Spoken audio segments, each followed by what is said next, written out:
set to go in Nashville. A beautiful fall day. Temperature at 68 degrees. Now the wind could pick up throughout the afternoon right now at 13 miles per hour. As you see, Mike Pettine in his first year as the Browns head coach had a bye last week and actually got to see his daughter Megan play a little lacrosse. She's a redshirt freshman on the Stony Brook lacrosse team. Meanwhile, other sideline, Ken Whisenhunt in his first year with the Titans, and he told us on Friday that if the Titans won the toss, he wanted to take the ball, and that's exactly what happened. Tennessee has not scored a point in the first quarter this year. They've been outscored 27-0 in the opening quarters this year, so they will take the ball. Leon Washington is back deep, and Billy Cundiff will kick it away for the Browns. Week 5 of the NFL on CBS is underway. Washington will take this one out. And he is tripped up at the 14-yard line. Special teams tackle made by the rookie, Chris Kirksey. And that brings out Jake Locker. As we mentioned, did not play last week because of the right wrist injury. And Locker in his fourth year practiced all week, said he felt a lot better. Tried to play, actually, last week against the Colts. He tried to convince Ken Whisenhunt he was ready, but Whisenhunt decided to go with Charlie Whitehurst. Yeah, there's a difference between trying to play and asking to play. He asked to play and was denied. Ricky. Hey! Peel! Solid. Little lady! Craig Stevens, the tight end, in motion. Locker to the air on first down. And he throws to the other tight end, Delanie Walker, who's got a first down. Team leading 23rd catch of the season for Delanie Walker. Take a look at the Tennessee offense. Andy Levitre, he said he needs to play better. The 6-year left guard out of Oregon State. And Sean Green, the running back, Mr. Berline. And Sean Green's got to step up today. Only 33 carries on the year, but they've got to get this running game going to take some pressure off of Jake Locker. Between Sean Green and Bishop Sankey, it has to happen today. 21-yard pickup on first down. They give it to Bishop Sankey here. And the Titans' first carry, not much doing. As Kawan Williams makes the stop, gives us a chance to look at the Browns defense. Phil Taylor, the #1 pick in 2011, now in his fourth year at linebacker. Barkevius Mingo has just 2 sacks in his last 14 games. And Steve Tasker to Sean Gibson, a threat in that secondary. Well, he's got 2 interceptions. He's got 5 interceptions in his last 6 games dating back to last year. He's getting some help from the front 4, but he's a playmaker and a ball hawk, and he's trying to get another turnover for the Browns. 2nd and 9, they give it to Sean Green, trying to get to the outside. He slips, and our first flag of the day, Gene Steratore, is today's referee. That was a late flag in the secondary. Now he's carrying it up to the box and throwing it towards the line of scrimmage again. So there, you see him now. He finally dropped it right at the line of scrimmage.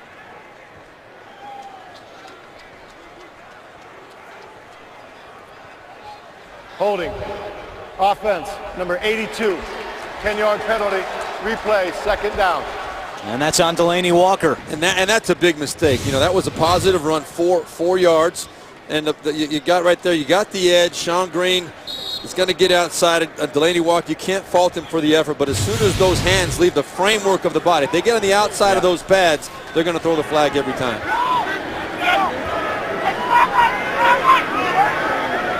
So that brings up 3rd and 17.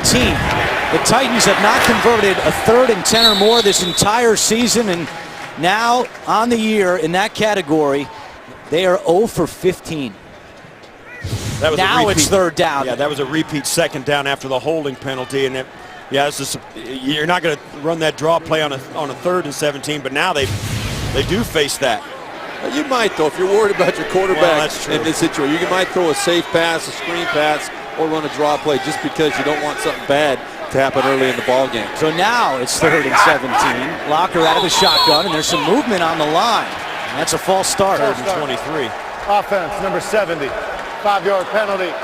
3rd down. And what did Steve Berline say off the top of our broadcast? 1st and 2nd equals 3rd, and huge problems here for the Titans leading up to this 3rd down. That's exactly right, Andrew. This is the worst team in the NFL on 3rd down, but it's directly related to the fact that you're getting yourself in third and long situations. You know, they are 1 for their last 19 third down conversions, 5 of their last 31. It's been a terrible display of how to convert on third down. So 3rd and 22. Walker has some time, throws, and the pass is caught by Nate Washington, but he's well short of a first down, and Tennessee will have to punt. Well, after a promising start to Delanie Walker down the near side, they got a nice gain on the first play of that drive, and then we got a chance to see why the Titans are not scoring points in the first quarter. But you also look at right there, and you, as a special teams guy, you know how significant that 15-yard gain was right there. Field position, getting the ball to the 40-yard line. Now your punter has a chance to pin back this Browns offense to start the game. And it's not Travis Benjamin back deep for the Browns. He's been struggling. This is Jordan Poyer awaiting for the punt, drifting back to the 6-yard line, and not much doing. A great punt by Brett Kern of 54 yards. Browns offense coming out first quarter in Nashville. Cleveland native Brian Hoyer out on the field for the Browns. 3 touchdowns, no interceptions. Cleveland, the only team in the NFL not to turn the football over. They have poor field position to start after the beautiful punt by Kern. It's 1st and 10 from the 6. Hoyer sets up a screen to Ben Tate, and the Titans are not fooled. Terrell Casey and Cameron Wembley make the tackle as we look at the Cleveland offense and the rookie left guard Joel Bitonio, 2nd-round pick, off to a very nice start in his young career. And Andrew Hawkins has quickly become Brian Hoyer's favorite target, Steve Tasker. Yeah, and he had 3 years in Cincinnati. Comes over to Tennessee. He's very small in stature, but he's got 51 career receptions for 500 yards. He is a special player if they can get him the ball in space. Ben Tate on 2nd down, and he's got a little room to the outside. Ben Tate with a first down, and a big run by Ben Tate of 15 yards. Gives the Browns a little breathing room. We'll take a look at the Tennessee defense. Jarrell Casey, we met with the Browns, and every single one of them talked about how impressed they are with Jarrell Casey. Derek Morgan making the switch to linebacker this year, off to a bit of a slow start this season. No sacks for Morgan. And Cody Sensabaugh starts in the secondary for the injured Bleedy Ray Wilson. Yeah, Bleedy Ray Wilson was a guy that Kyle Shanahan, the offensive coordinator for the Browns, is very concerned about jumping routes. Cody Sensabaugh, much more conservative corner out there, not going to give up the big play. Tate again, and he gets up to the 25-yard line. It's been all Ben Tate so far, as he missed the last 2.5 games with that sprained right knee. You know, you talk about a guy like Ben Tate as he trots off the field, and he's being replaced by one of those guys that filled in so well for him. Isaiah Crowell comes on the field. The Browns, they're a run-first team. They've got a big, solid, very experienced offensive line. They use it in every aspect of their offense. That offensive line and that running game affects every other aspect of their offense. They pitch it to the rookie Crowell, and he can't get to the outside. It's Ropati Patuatoa making the tackle. Did not play last week because of a knee injury. Back out there today for the Titans. Well, you talk about Ben Tate, how it's important to get him off to a good start. He only had 6 carries on the year coming into this game with the knee injury you talked about, Andrew. But it's been a blessing, I believe, for this Cleveland Browns offense. You know, you got a chance to really look at your young rookies, Terrence West and Isaiah Crowell, and they have stepped up and really shown Mike Pettin that they are going to be guys to count on in the future. 3rd down and 4. Browns 36% on 3rd downs this year. That's 26th in the NFL. Hoyer in trouble, and he is sacked. It was the safety, Michael Griffin, coming up to make his first sack of the season. Well, this happened really fast as it came in out of the secondary. The pocket collapsed, and as Hoyer looks right, he sees it, tries to go back left very quickly. But you see right there, Griffin is right in his face as soon as he turns to try and throw the hot read. Well, I think you got to put that squarely on Brian Hoyer, because obvious that no one was accounting for Michael Griffin. That's a hot route. You can't hold the ball back there. He's got to get rid of it. First sack since week 2 for the Titans.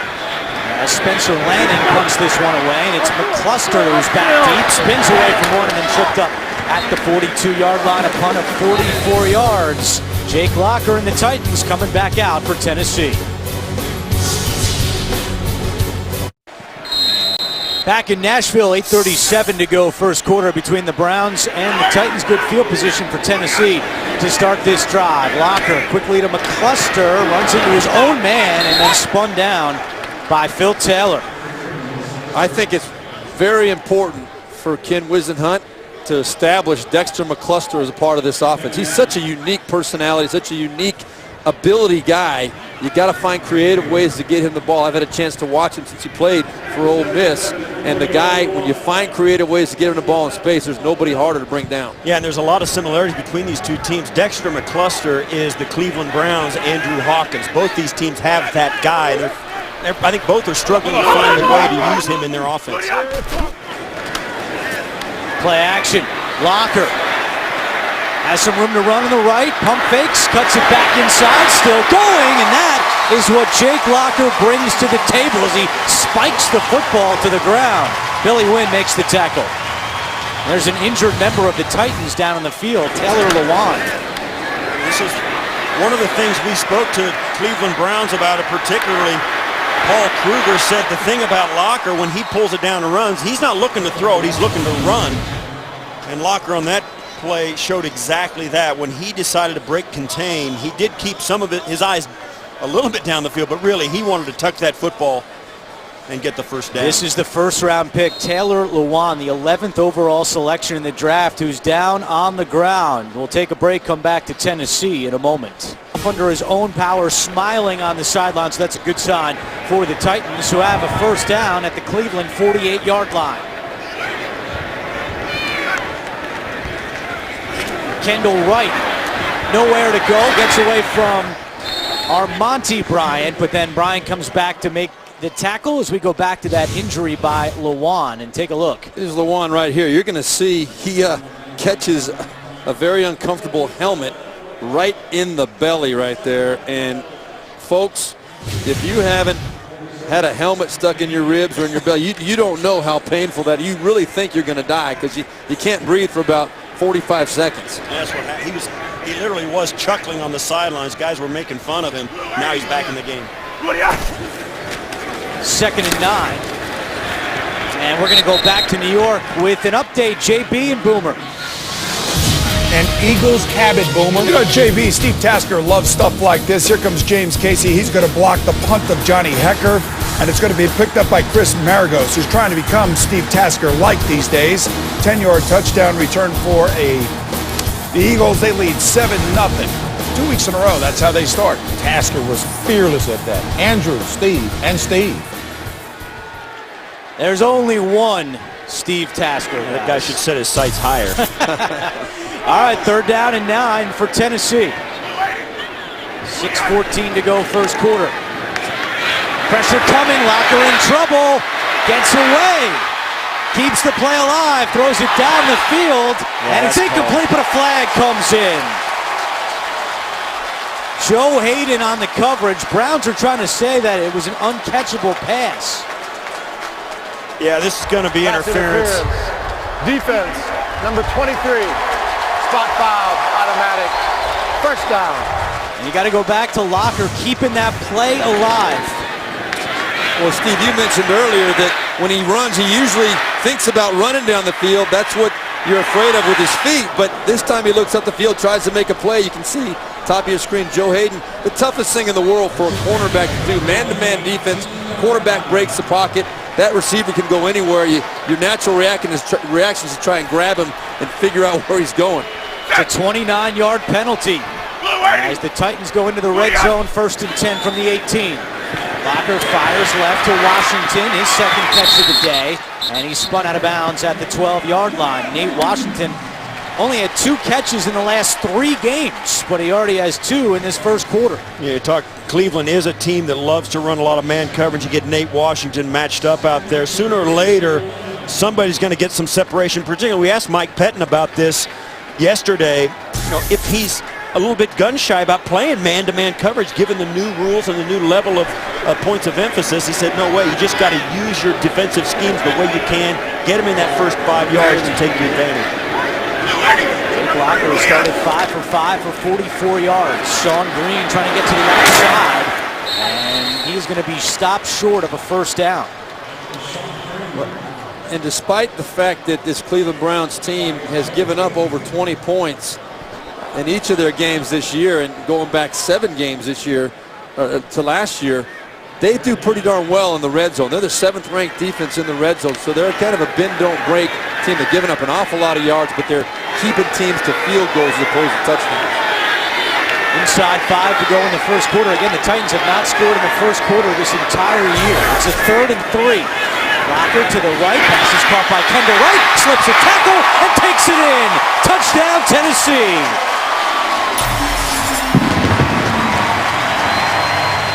Well, this is something that has plagued the Cleveland defense this year in giving up so many big plays. They miss tackles.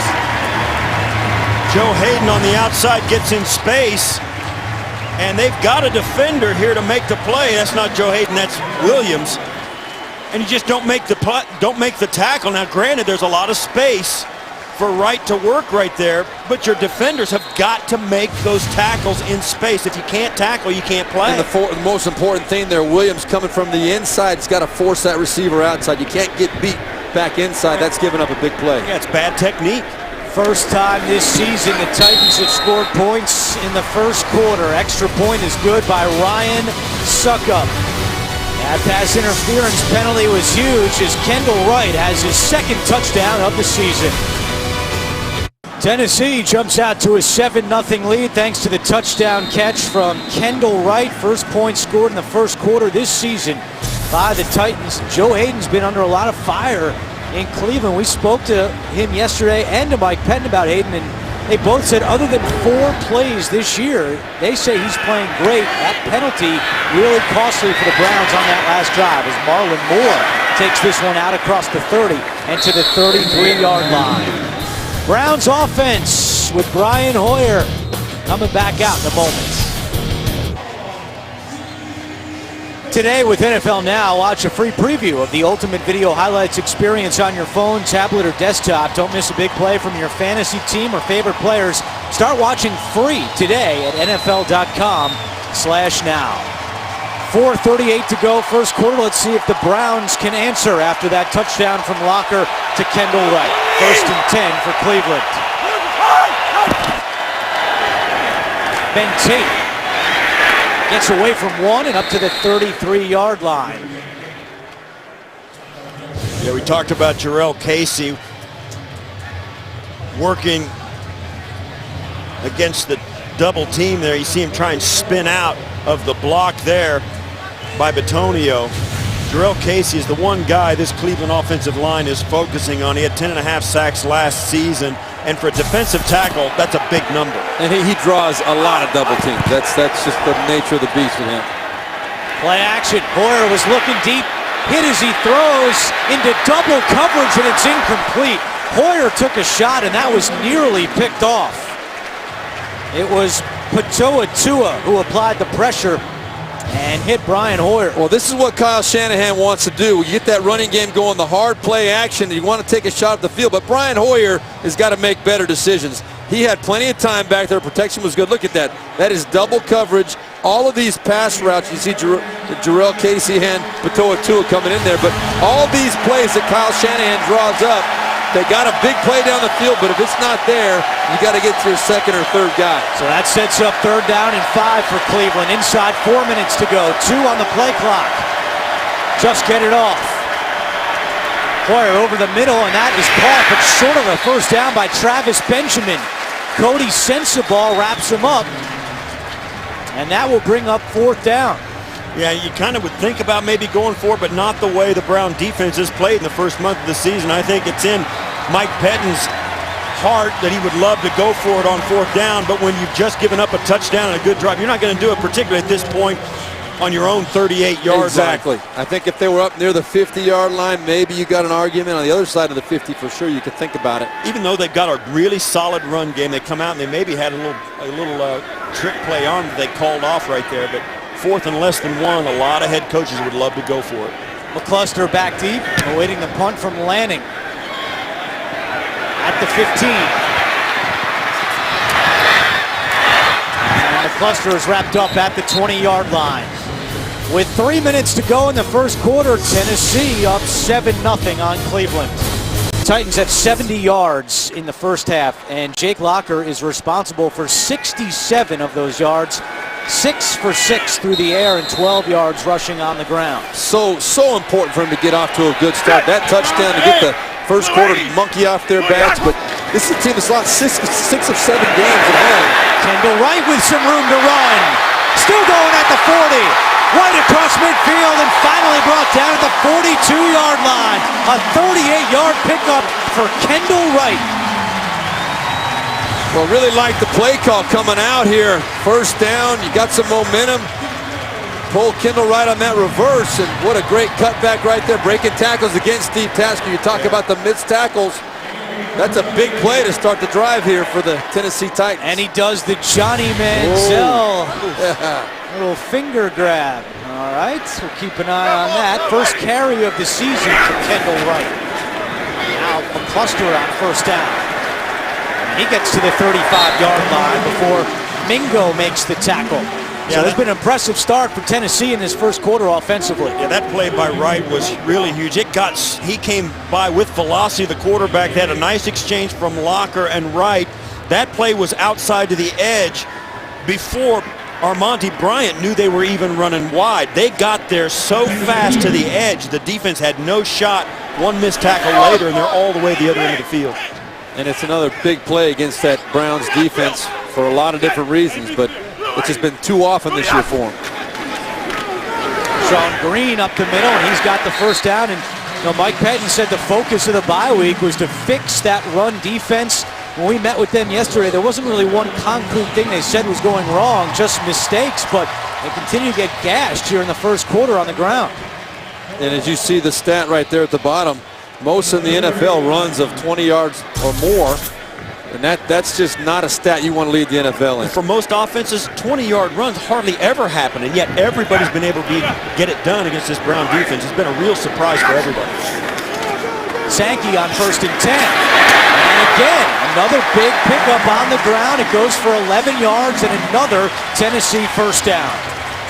Well, you see the significance, I believe. This is the Tennessee Titans offense has been dormant for the last 3 weeks, but you come out, you score early in the game, you get the crowd behind you. Again, they've lost 6 of their last 7 games at home, but all of a sudden now things are going well. You see the adrenaline rush, and they believe they're pretty good right now, and they're hard to stop. All 4 plays on this drive have been on the ground for Tennessee. They picked up 61 yards. Final 30 seconds of the first quarter. If Tennessee going to keep it on the ground as Sean Green gets 3 more. Yeah, and that's the first time where the Cleveland defense has set the edge of the defense and not let the Titans push the entire play to the sideline. What happens is that offensive line starts to move out in zone coverage, and it spreads the defense from sideline to sideline, and that running back can pick anywhere he wants to go. That time they set the edge and they had a little better play. That's the end of the first quarter. Tennessee leads 7-0.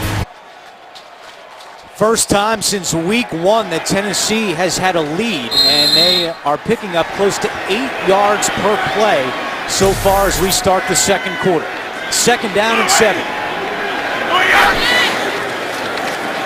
Locker looking right the entire way, fires end zone, incomplete, but he had McCluster. Wow, what a great double move by McCluster on screen. He faked the slant route, went right up the sideline. Watch right here, fakes the slant, and Screen jumps it and gets beat deep. That was a touchdown that they missed. And that's a young quarterback in Jake Locker. You can't keep saying that, I know, but he's got to be patient with that. There was no pressure on him.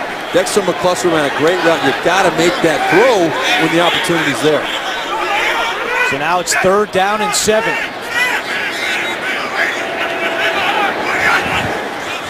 Pressure coming, flags down. Locker's pass is nearly intercepted. Carlos Dansby had a hand on it, and now we wait to see what the penalty marker is.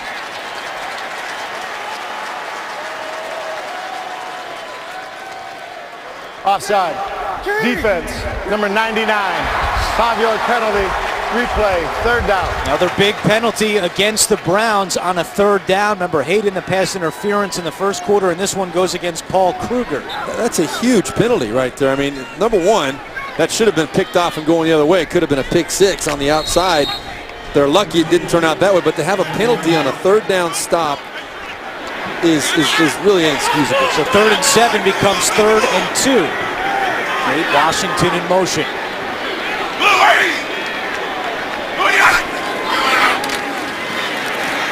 Locker steps up, has the first down, still going, touchdown! Jake Locker takes it in, and Tennessee up 13-0, and a late flag is down, and Locker remains on the ground. They went from having a 4th down play to giving up the touchdown. And now there's going to have some words there. Somebody gave Locker an extra shot going into the end zone, and he's still down. It was that late hit, and I don't know if it was any chance to really avoid that. You can see the contact at the end of the play. It was Chris Kirksey, the rookie out of Iowa. To the knee. And it was in the end zone. Oh, yeah, it's a Led forearm. with his forearm, and there's still some pushing and shoving now. Yeah, now the Titan guys, some of the Titans ran back into the fray. Well, they showed the replay on the scoreboard here in the stadium, and all the Titans were watching, and that got them even more agitated. Well, Kirksey is now a marked man in this game. Whether you want to admit it or not, they are all looking him up right now. That was in the end zone late, no doubt about it. Were they ejecting him from the game? There's been no official call yet. The referees, the referees are having a huddle about it. And there's, if you look at the corner, there's 5 penalty. It's a new record, NFL record. 5 penalty flags in the end zone. We laugh about it, but it's good to see Jake Locker up and back on the sideline. But I'll tell you, he's got to be careful because both of his runs say he is so good and athletic running the football, but he puts himself in harm's way the way he attacks as he's running the football. He's got to be careful, be smart. It's his 5th career rushing touchdown as the officials sort this one out. After the touchdown, personal foul, unnecessary roughness defense, number 93 for the hit on the quarterback. Following that, we have unnecessary roughness, number 72 of Tennessee. Those penalties are going to offset the touchdown counts, and we will now try the point after. Correction on the number of the late hit was number 58. Yeah, they changed the number. Yeah, it wasn't Armani Bryant, it was Kirksey. And here's another angle. And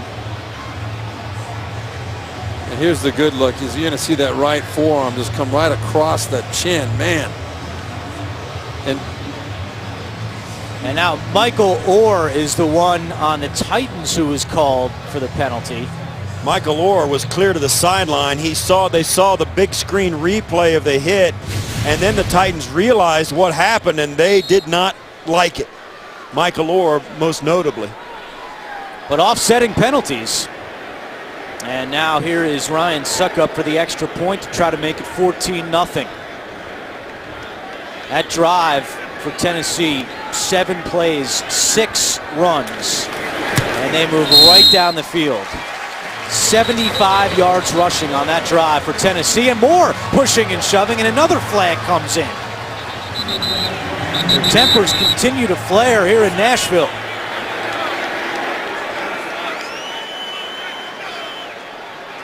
One positive of this is Gene Steratore, the official, is a very experienced NFL official, and you can bet after the he's not going to lose the handle. Foul, unnecessary roughness.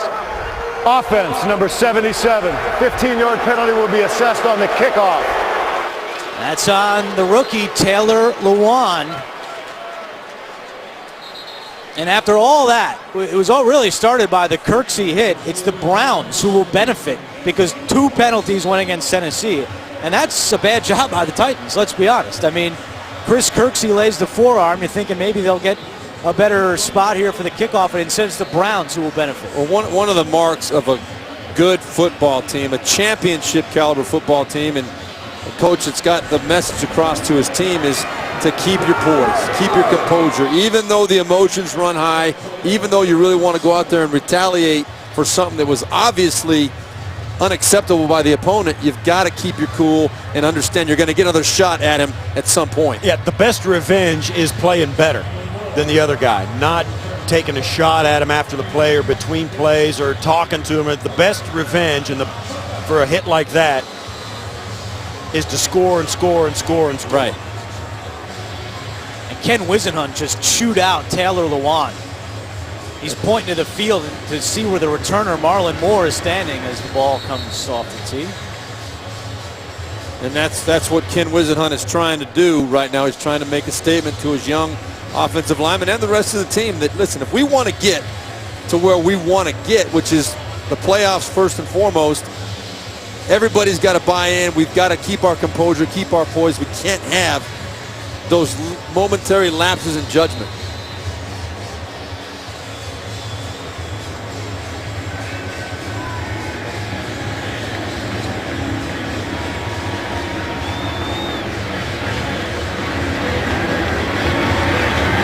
Suckup kicks it away, and Moore from the 5. Across the 25, trying to get to the outside. Another flag comes in behind the play, and Moore is tackled at the 31-yard line.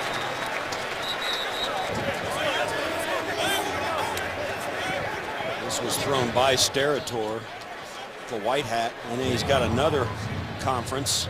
There's another flag on the far side, so there's 2 flags on this play as well. During the return, holding return team number 24, 10-yard penalty, first down Cleveland. All right, let's go back to that point after where Lewan got called. He's on the left side of your screen. Right here is the end on the line of scrimmage, and it happens after the kick is gone. And he's there, that last little bit there, working, giving Batamosi a little bit extra. That was after the play they had in the end zone with the quarterback. You know the officials are going to call it tight to get the lid back on this game. Well, Batamosi might get an Academy Award for that stumble going down too. And he was the guilty party on that kickoff. Batamosi, as the Titans' run defense comes up big, stopping Terrence West. Al Woods leading the charge. Yeah, I'll tell you, if you want to get your opponent stirred up, take a shot at their quarterback. Now you've got everybody. Al Woods blasting through the middle of the Browns line through Alex Mack, Alex Mack's not just another guy. He's a good player. And this Titan defense, and indeed the entire Titan roster, has got it turned up all the way now, all thanks to that hit in the end zone on their quarterback.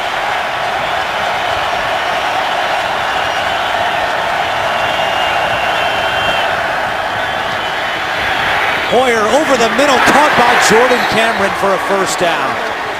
Al Hoyer says that Cameron's really his safety valve, and in a big spot here, they come up with a 19-yard gain. Jordan Cameron is really the offensive player that jumps out at you when you talk about the Cleveland Browns. Brian Hoyer, a lot of confidence putting that ball up high. Jordan Cameron went to the Pro Bowl last year, 80 catches, almost 1,000 yards. He's been injured a little bit this year, but he's back full go now. He's got to be a big factor for Cleveland. Did not play week 2 because of a sprained AC joint in his right shoulder. Only had 1 catch in week 3 as West running left, puts his head down right at Bernard Pollard and across the 40-yard line. That is a nice run by the young running back West, who took the pitch, and this is a design cutback play, no question, put in probably just for West. These young running backs continue to help the Browns. Some tempo here for the Browns offense on 3rd and 1. West has the first down across the 45-yard line. Be interesting to see today the carry breakdown with these 3 backs for Cleveland. Well, Kyle Shanahan did tell me today before the game that if he had the opportunity to change up the pace of the game, he was going to do it with this up-tempo. It wasn't going to be a big part of the game necessarily, but if it's working, he's going to stick with it. And Brian Hoyer told us yesterday he wanted to see how the Tennessee defense would react to that up-tempo as Ben Tate gets to the 50-yard line. Derek Morgan makes the tackle. It's a little bit different up-tempo as well, Berline, because we see so many teams go up-tempo and spread the field and throw it all over the yard. The Browns up-tempo and pound it. Play action on 2nd and 6. Hoyer, the screen, and not much doing as Jim Dre tried to make the catch, but it's ruled incomplete. Well, it was the pressure up the field in Brian Hoyer's face that forced him to throw that ball a little bit early. You see right there the pressure coming up the field. It was Bernard Pollard. Did not bite on the hard play action fake to the left side, so we got the big third down now facing the Cleveland Browns. And they are 0 for 2 on third down so far today. They were 0 for 4 in the fourth quarter against Baltimore in week 3. 3rd and 6. Hoyer throws right to Hawkins, who makes the catch for a first down. Andrew Hawkins with his team-leading 22nd catch of the season. And that's why Brian Hoyer is so intriguing. Watch how fast he gets rid of this football. Step, throw, gone, right on the sideline. Hawkins pulls it in, and it looks all too easy when the ball comes out on time. There's no chance for the Titans to get any kind of quarterback pressure or a sack, and it spreads those defenders so thin. Great throw by Hoyer. Hawkins 7th in the NFL, averaging 7 catches per game. Tate up the middle, has some room. Ben Tate with a first down. And this is just what the doctor ordered for Cleveland in terms of this drive. Well, this is the classic Kyle Shanahan zone scheme, running the ball. You're trying to get the running back to push it up into the hole on the play side, but you create those cutback lanes for him to take advantage of. 6th carry for Tate, spinning his way to the 21-yard line. He's had good numbers in his career. Ben Tate against Tennessee, 5 career games, 323 yards and averaging 6.7 yards per carry. He's got 48 yards rushing in his first half, and the screen pass is batted down. Heck of a play there by Sean Phillips. Yeah, Phillips, the veteran that played in San Diego for so many years. There's nothing that Hoyer or the Browns are going to throw at that guy that he hasn't seen and hasn't defended. He's a former Pro Bowl type player who's really added some depth, and a great job being rotated into the outside. And that was a first down saver. That would have definitely been a first down for Cleveland. Fans on their feet here in Nashville. 3rd down and 4 for Cleveland. 11th play of the drive. And a timeout is called for by the Browns. Yeah, I agree with the timeout. If you're not sure, take your time and talk it over. First time out of the half for the Cleveland Browns. 10:49 to go, second quarter. Big third down coming for Cleveland. 3rd down and 4. Look for Jordan Cameron coming in motion there. Hoyer looking his way, makes the catch, but immediately wrapped up. It's the veteran George Wilson who makes the tackle. That was read perfectly by George Wilson. He saw Jordan Cameron coming out to the flat there. Cameron thinks he's got a lot of space, but no. He ran right by the block of Andrew Hawkins. That was the key. Hawkins has got to make a block on that. Kyle Shanahan not pleased at all with that. Knows he's 1 block away from making that conversion. Well, you're asking a 5'7", buck-80 guy to block a 215-pound safety, and it's just not going to happen. So a 38-yard field goal try by Billy Cundiff. And this one is good, and the Browns are on the board. 10:05 to go, second quarter. Cleveland's deficit is now 11. Well, it did not end with a touchdown, but still an important drive for the Cleveland Browns. They give their defense a rest there with that 4.5-minute drive. Cundiff caps it off with a 38-yard field goal, and the Browns are on the board. It's 14-3. Leon Washington is back deep for the Titans.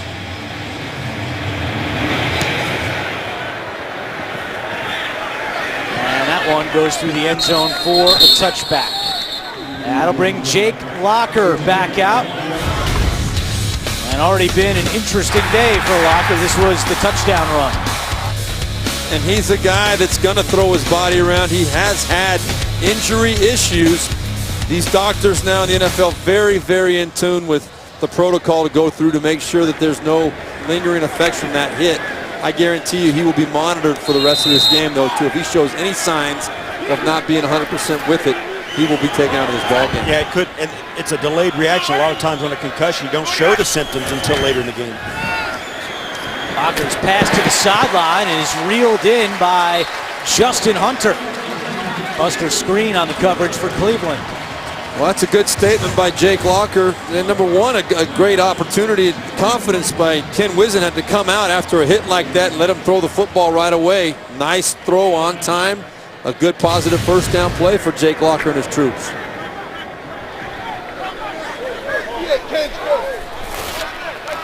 Hey, I got 56. I got 56. Blue 80. Booty up. Locker running right. Going to put his head down and keep it across the 35, and a flag comes in at the 45-yard line in the secondary. And the officials are indicating this is against the Browns.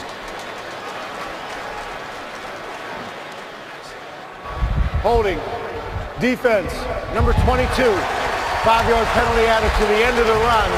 Automatic first down.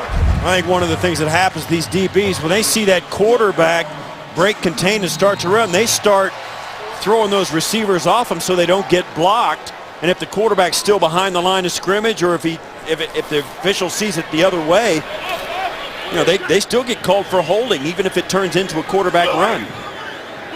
So a first down for Tennessee. Play action. Locker. Nowhere to go, and Jabal Sheard comes from behind to make the tackle. A great coverage up the field. That was not a pressure sack from the defensive front. That was a coverage sack. Nowhere for Jake Locker to go with the ball. They've been running the ball well. They try to come back and hit him with the play action. Great job in the secondary. But on that note, that illegal contact or defensive hold, it is so tough to be a defensive player nowadays. It is. It is just a different game. We spoke about it earlier. Mike Pettin said, listen, you can hit him in the first 5 yards. Your defensive backs really have to take advantage of that hard in the first 5 yards of the play. Otherwise, they have no shot. Sacked by Sheard moves him into 9th place on the Browns all-time list. Sean Green on the carry for Tennessee with 8:20 to go first half. That was a great play call for that situation by Ken Whisenhunt, who does call the plays for the Tennessee Titans.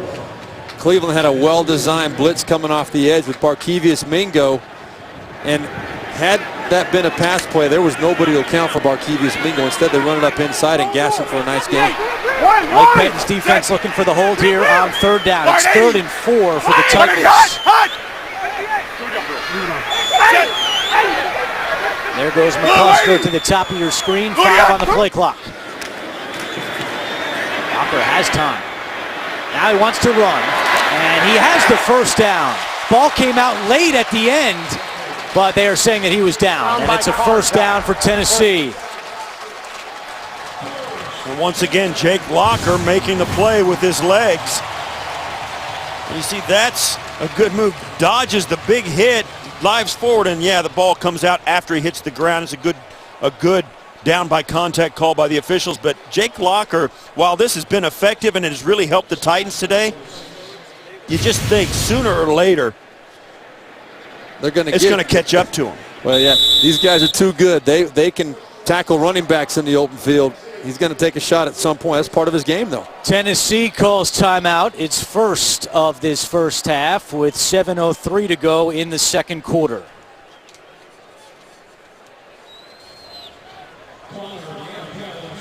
Well, tomorrow on NCIS Los Angeles, LL Cool J and Chris O'Donnell star in a new episode you won't want to miss.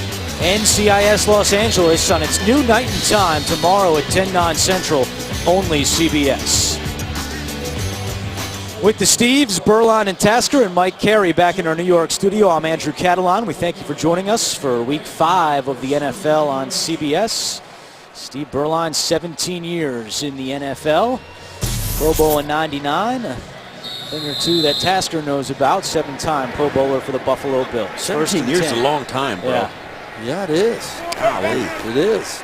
Now, Phil Taylor has a knee injury for Cleveland. His return is questionable.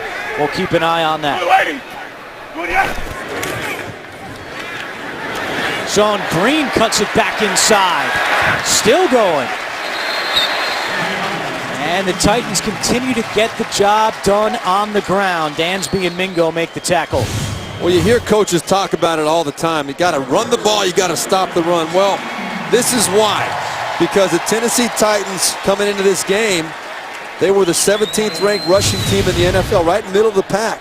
but they're going against a 29th ranked rush defense. The Cleveland Browns have got to stop the run on first and second down if they want to have any kind of a chance to shut this offense down. Tennessee has 118 yards rushing so far in this first half. Locker play action, in trouble, fires it away. Jabal Sheard was bringing the heat. Good coverage downfield also by the Browns secondary. Yeah, one thing I didn't like about this play is that Delanie Walker, maybe their best offensive player, ended up blocking on a defensive end in pass protection. I think they have two guys out on the route, the two wide receivers. Everybody else was standing there trying to protect Jake Locker, and the Cleveland Browns did a great job of recognizing it, covering the two guys up outside, and Locker just had to throw it away. Yeah, why do you call it a max protection like that? You call it because you're expecting blitz, but when they don't blitz, you only got two receivers. There's nowhere to go with that football.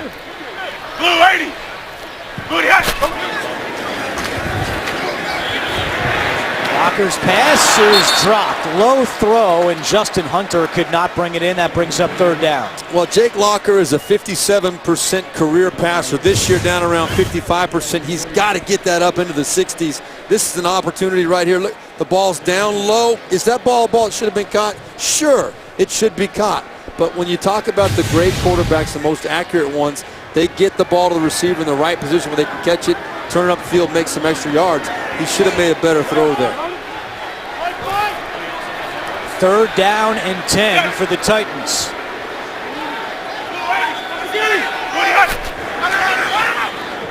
Hunter makes the catch at the 37, cuts it inside, and he's got the first down. Great moves after the catch by Justin Hunter. Chris Kirksey makes the tackle. Well, this is just poor tackling. I mean, you got the guys pursuing from the inside. Kirksey's coming inside, but watch. Joe Hayden does a nice job making the receiver stop and go back inside, and Kirksey comes out, knocks Hayden off, takes a poor angle.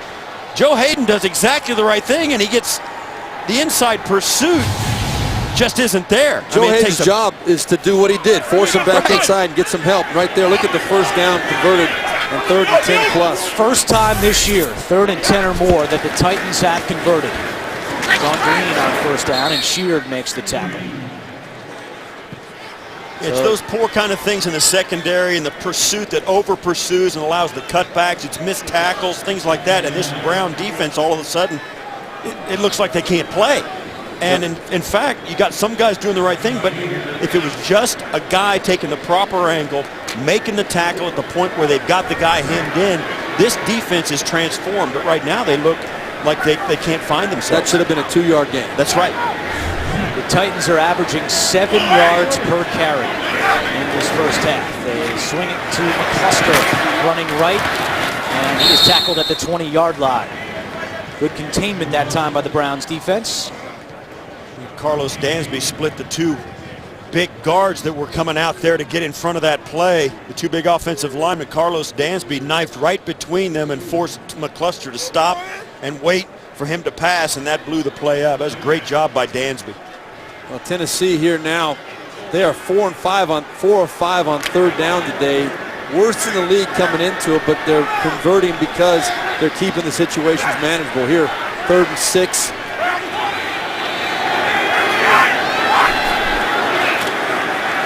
Pressure coming, Locker hit as he throws, and it's incomplete. This is a penalty. There's a flag down. Wow. Locker got hit right in the face by Buster Screen as he jumped up to knock.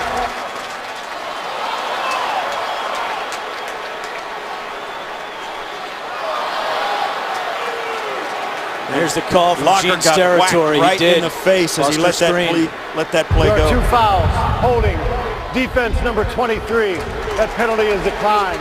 Also, there is personal foul roughing the passer. Loaded ahead. Defense number 22. Half the distance to the goal. Automatic.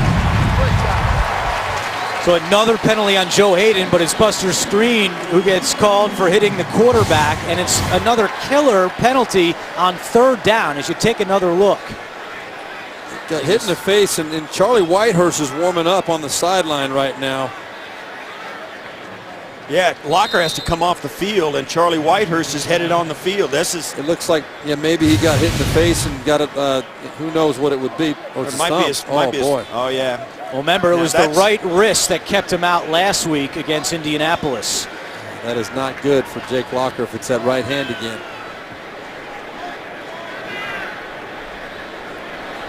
Second choice timeout, Tennessee. So Tennessee calls timeout, and Jake Locker is heading into the locker room with 3:59 to go in the second quarter. That is about the worst thing you could possibly see if you're a Tennessee Titans supporter. They're going in to get an X-ray. Yeah, and the amazing thing is we've seen Locker run all over the field. He took the shot in the end zone hard. He's been running up and down the field. This injury happens right in the pocket where he's supposed to be, releasing it into the face of an oncoming blitz, and that's where he gets hurt. It's so unpredictable, but that position of quarterback is one where not only he has to watch what he's doing to make sure he stays healthy, but also the scheme has to make sure that he's protected and he has somebody to block everybody. Well, back in week 3 at Cincinnati, this is the play that he hurt his wrist on that kept him out last week. So now it is Whitehurst who's into the game. 12 of 23 a week ago against the Colts, starting for Locker. Play action. Whitehurst has plenty of time. Running right, chased by Rubin, and just throws it away. I think it's a good call by Tennessee. You got a cold quarterback coming in, and you've been running the football pretty well. You got to think that the Cleveland Browns are going to think you're going to hand it off, give Whitehurst a chance to get his feet under him. But don't forget, Whitehurst played the entire game last week, so it's not like he's that rusty. Have him come in and throw the football, see if you can catch the Browns napping. Yeah, Charlie Whitehurst in 9 years in the league. He's only started 5 games, but he's experienced. He's used to being in these situations. He's an athletic guy, ran for 40 yards last week as well. So he's a guy that I think Ken Whisenhunt feels comfortable with. Come on, baby. And now Got a clock issue. the officials stop play with 3:49 to go.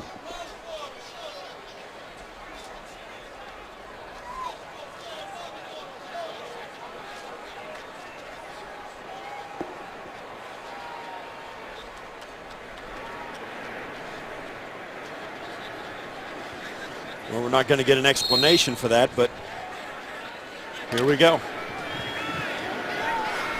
2nd and 10 for Tennessee. Ball at the 10-yard line. They can get a first down without scoring a touchdown. Whitehurst to the air again, looking end zone, and it is caught in the back of the end zone for a touchdown. Kendall Wright, his 2nd of the day.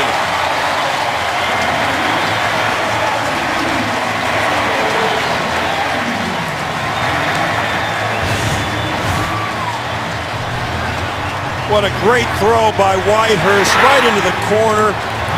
Well, you see quarterbacks working on this. You go to practices, they throw it up and try and dump it into a garbage can right at the pylon, and that's just about perfect. As Wright does a great job of getting his feet in, and it's a small window. Whitehurst hits it. Man, that's perfectly executed by Tennessee.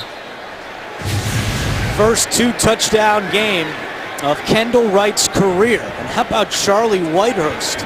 Comes into the game, 2 passes, and they put 6 more points on the board. 3 trips to the red zone for Tennessee today. And they are clicking. Kendall Wright is 2nd of the half, and the Titans in the lead. It is 21-3 in favor of Tennessee. 3:43 to go second quarter. It is Breast Cancer Awareness Month, and annual screening saves lives. Help finish the fight against breast cancer by visiting NFL.com/pink to celebrate the NFL and American Cancer Society's first ever A Crucial Catch Day on October 25th. Let's go back to the touchdown by Tennessee. Well, I'm a huge Joe Hayden fan, and I'm confident that if he were put on the market as a free agent, there'd be 31 teams that would want him. But right here, I can't blame anybody else but him. You see, he's got no threat. He should be falling back into the back of the end zone. I don't believe he knew that Charlie Whitehurst would have the guts to throw that ball over the top. But that's Joe Hayden's play to make. He's got to back up into that corner, take away that throw. So 3 red zone trips today for Tennessee, and they have cashed in with a touchdown all 3 times. Can the Browns answer? Brian Hoyer coming back out. You can access all of today's football action on the go. Just download the award-winning CBS Sports app right now for instant scores, breaking news, video, and more, all on your phone. 1st and 10 for Cleveland. They trail 21-3. Start this drive on the ground to Ben Tate. A stiff arm and out of bounds at the 25-yard line. 7th carry of the first half for Ben Tate. He's got 53 yards rushing. Ben Tate has not been the problem here. He's been running the ball well. This Cleveland offense has got to do something on this drive before the half. They've got to get it into the end zone. You see the leading rushers. They're running the ball pretty darn well. Well, 3rd down's been a problem here for the Browns in the first half, just 1 out of 4. This is 2nd down. Hoyer steps up, throws over the middle to Hawkins, and it's incomplete. He was open, but could not connect with Hoyer. Yeah, they got tied up in the middle. Hawkins got tied up right there. You see the two receivers trying to dodge each other. And he's only 5'7", Hawkins, too. So coming across the middle, that's not a big target to hit, especially when you got to get it up and over a linebacker. Just said it, Browns 1 for 4 on 3rd downs. 3rd down and 5. 3:11 to go first half. Hoyer, and it's broken up. He was looking for Cameron, but Avery Williamson, the rookie, got a hand on it for Tennessee. Yeah, I think Hoyer's trying to force this in. Cameron was pretty well covered right on just a quick out, and it's inside 5 yards, so the contact and all that stuff, the holding that usually takes place on those plays doesn't apply because it was such a short route. It was within the allowed area where the defender can jam him, and that's what they did. Lanning kicks it away. McCluster waiting for it at the 20-yard line. And good coverage by the Browns on special teams. Coming up on the Verizon Halftime Report, join JB, Tony, Bart, Boomer, and Coach Cower for all the latest NFL scores and highlights, as well as a preview of Thursday Night Football on CBS and NFL Network. That's coming up on the Verizon Halftime Report. Joe Hayden and the Browns defense back out. They've given up 21 points here in the first half, and it's still Charlie Whitehurst at quarterback for Tennessee. Jake Locker got hit on his right hand and went into the locker room.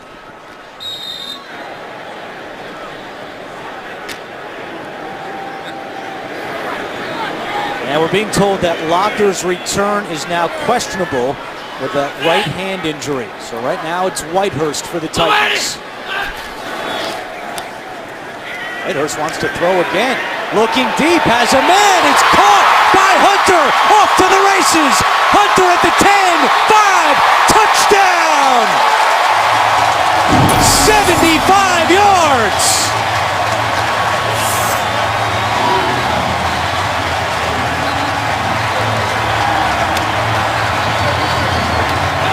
Man-to-man coverage is always a gamble, and Hunter just flat gets open.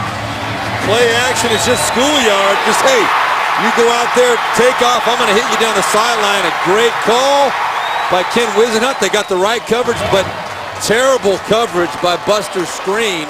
He's had a forgettable day already in this first half, but Charlie White to Hunter, what a huge play right before the half for the Tennessee Titans. Longest pass of Whitehurst's career, longest catch of Justin Hunter's career, his first touchdown of the season.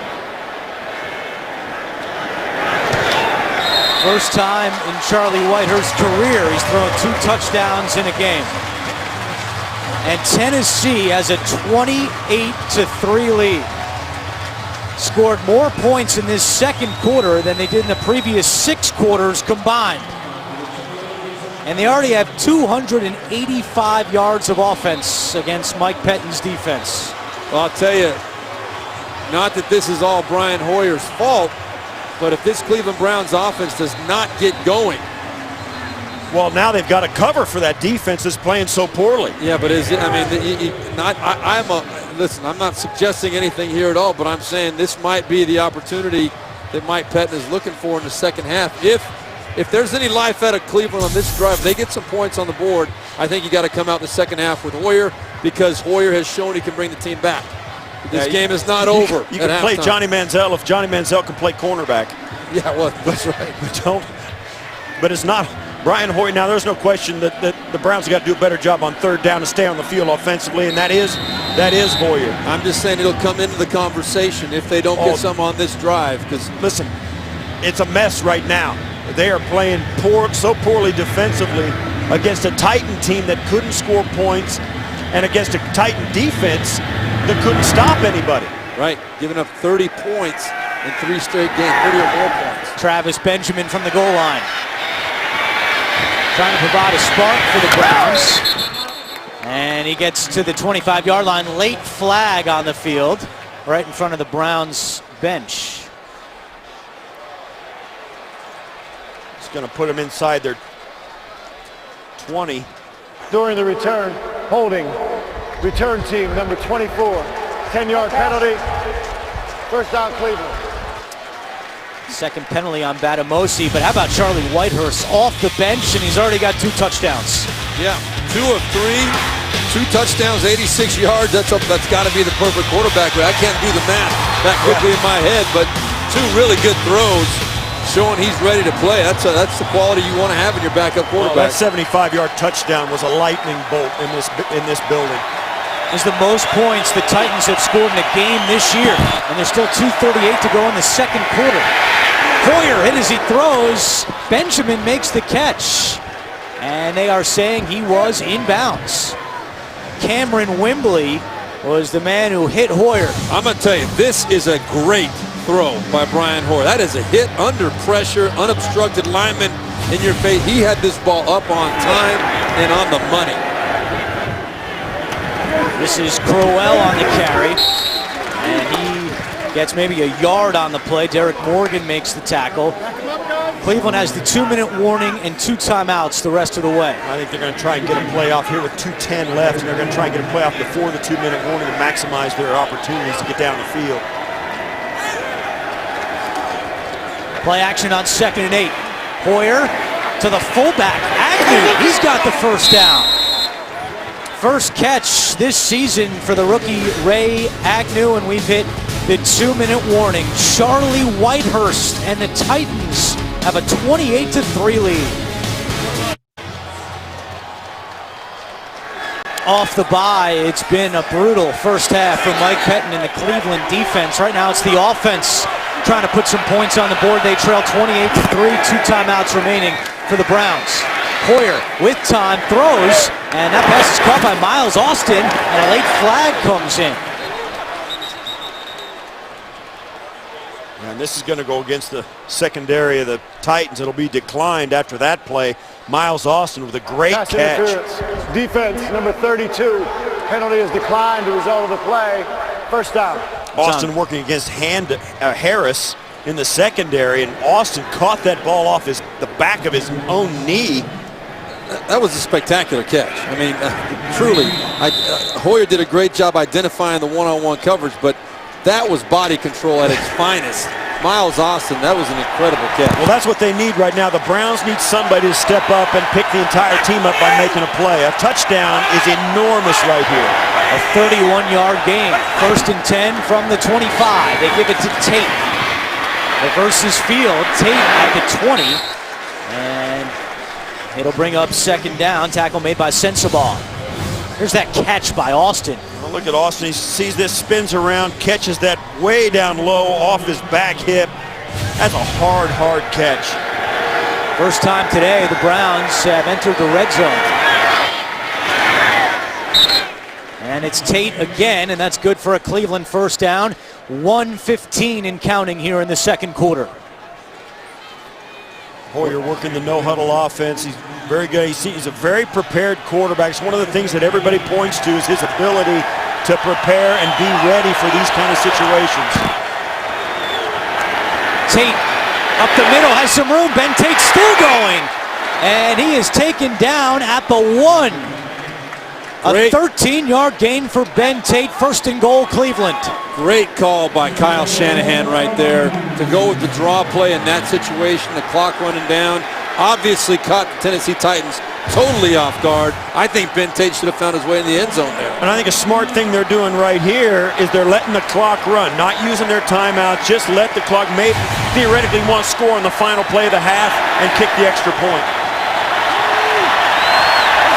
First and goal. Tate stacked up, doesn't get there. And now Cleveland will call a timeout with 16 seconds remaining. Well, coming up on the Verizon Halftime Report, join JB, Tony, Bart, Boomer, and Coach Cower for all the latest NFL scores and highlights, as well as a preview of Thursday Night Football on CBS and NFL Network. That's coming up on the Verizon Halftime Report. Cleveland does have one timeout remaining, 16 seconds to go. This is an absolute must score for the Browns. Sure is. As Steve Tasker said, going in at 28-10 off a touchdown is a huge difference.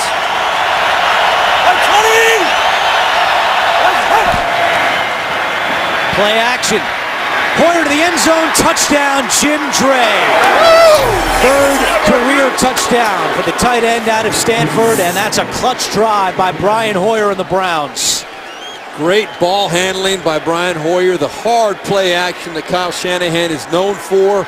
You got to respect the run. They're committed to it. They are running the ball well today. This is a running situation with timeouts left.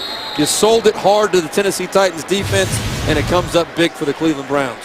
Don't forget the Browns get the ball to start the second half. So a big touchdown with 12 seconds to go in the second quarter. Extra point by Cundiff is good.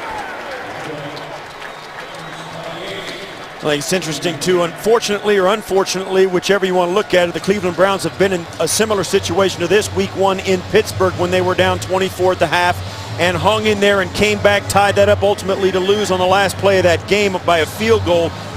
This is not a team I don't think that will flinch. Now certainly they've been outplayed and they have struggled defensively, but this is a team that is going to continue to battle, particularly behind Brian Hoyer in this offense and their ability to run. I think one of the interesting things that Ken Wisenhunt told us about this Cleveland team is he was very impressed with Kyle Shanahan's commitment to continue to run the football down by 24 in the second half. It really paid huge dividends, and they continue to do that here late in the first half of this game. But the question for this Cleveland Browns team is, can Mike Pettin and his defensive coordinator Jim O'Neill find a way to slow down this Tennessee Titans offense? It's become a juggernaut today. All of a sudden, they look like world beaters. And coming into this game, quite frankly, they're just not that good. And they're doing it with Charlie Whitehurst now. 2 touchdown throws from the backup quarterback for Tennessee. It couldn't be much worse for Cleveland defensively. Well, if that defense doesn't step up, it doesn't matter what they do on offense. Cundiff kicks it deep. And it will be a touchback. First and 10 at the 20 for Tennessee. Charlie Whitehurst's back out. Jake Locker earlier in the quarter injured his right hand, went to the locker room. His return is questionable. Brian Hoyer has now gone 170 attempts in a row without an interception. Now we looked up Berline's longest career streak without throwing a pick. You got a guess there, Mr. Tasker? I don't even know that one. 12 years? Yeah. I don't think it was 17. Not bad, actually. What was it? 119 straight. All right. Back in December of '99. I'm It's relieved. a lot better than I expected, to be honest with you. Most points for the Titans in the first half since 2008 when they had 35 against Detroit. That's the end of the first half with the score: Tennessee 28, Cleveland 10. We'll be back with the Verizon Halftime Report after this message and a word from your local station. You're watching the NFL on CBS. Come with me now. Come with me now.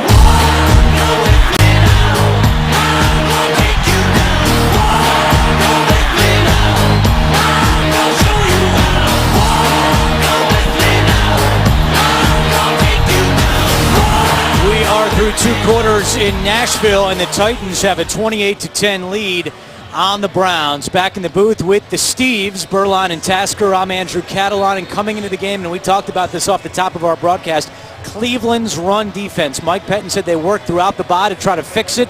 it's still broken as Tennessee has averaged more than 6 yards per carry, Steve Tasker. Yeah, and that's what we've seen the entire first half, and the person who's been running most effectively was Jake Locker. He ran for 2 touchdowns in the first half, and then when that switched up, Charlie Whitehurst came in and threw for 2 touchdowns. Defensively, the Browns are a mess, and it's coming down to the fact now with the Whitehurst in the game at quarterback, the wideouts for Tennessee are outplaying the corners for Cleveland's defense, and he's starting to throw the football all over the field. And for Tennessee, this has really been an absolute perfect first half of football for them. Could not have asked for a better start to this game. Came out of the block strong. Jake Locker playing very well, running the football and throwing the ball. A couple of touchdown passes from Charlie Whitehurst. This has been a great half of football for a team not used to playing very well in recent weeks. So I think if you're Ken Whisenhunt, you couldn't be happier right now than what you have right in front of you. Other than the fact that Locker injured his hand and his return is questionable, but Whitehurst stepped up and did a great job. And there is Jake Locker, and with the shirt on, you would take that as a sign that he's probably not coming back again. We've been told officially his return is questionable. Third quarterback for Tennessee today, Zach Mettenberger, is not active. Yeah, so it's the Whitehurst show the rest of the way. And that is not what you want to see if you're Jake Locker, a Tennessee Titans fan. Browns get the ball to start this second half. It'll be a touchback. It'll be 1st and 10 for Cleveland from the 20. All right, guys, let me hear your second half adjustments. Well, it all starts really quick. The Browns have got to start fast, offense and defense. Offensively, just drive the ball and get another touchdown would be great. Defensively, if you can't stop them, get the ball loose. And for Tennessee, I think this game is going exactly the way they want it to go. Keep doing what you're doing on offense. The key is to not give up the big plays. Don't give Cleveland any quick scores, any opportunity to get this game a 1 or 2 score ball game very quickly. So the hand wrapped up for Jake Locker, his right hand. And he watches from the sideline. Brian Hoyer, 9 of 14 for 98 yards in that first half. And a play action on first down to start the second half. Hoyer looking deep for Gabriel. He can stretch the field, and he makes the grab. Taylor Gabriel with a 49-yard pickup, and the Browns start the second half with a bang. They sure do. McCourty had excellent coverage on him, and Gabriel just pulls this out of the air. What a great catch. McCourty all over him, and he still pulls it in. That is outstanding coverage, but an outstanding catch makes the play. What a great job by Gabriel. And we talk about this. The one thing they can't give up is the big play, first play of the second half. Here it comes. West reversing field across the 30. Still going. And he is tackled close to a first down, to be a yard shy. Gabriel had a 70-yard catch week 3 against the Ravens. This one goes for 49. The rookie undrafted out of Abilene Christian. About the same size as Andrew Hawkins, 5'7". These small guys that can get up the field and make plays, they like him. 9-yard pickup on first down. It's 2nd and 1. West nowhere to go, and he is thrown back by Pato Atua.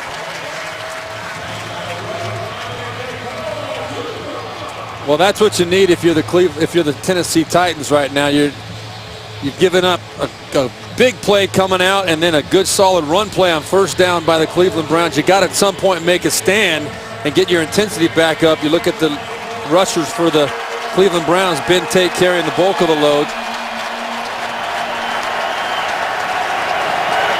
Cleveland was 1 for 5 on third downs in the first half. They're faced with a 3rd and 3 here.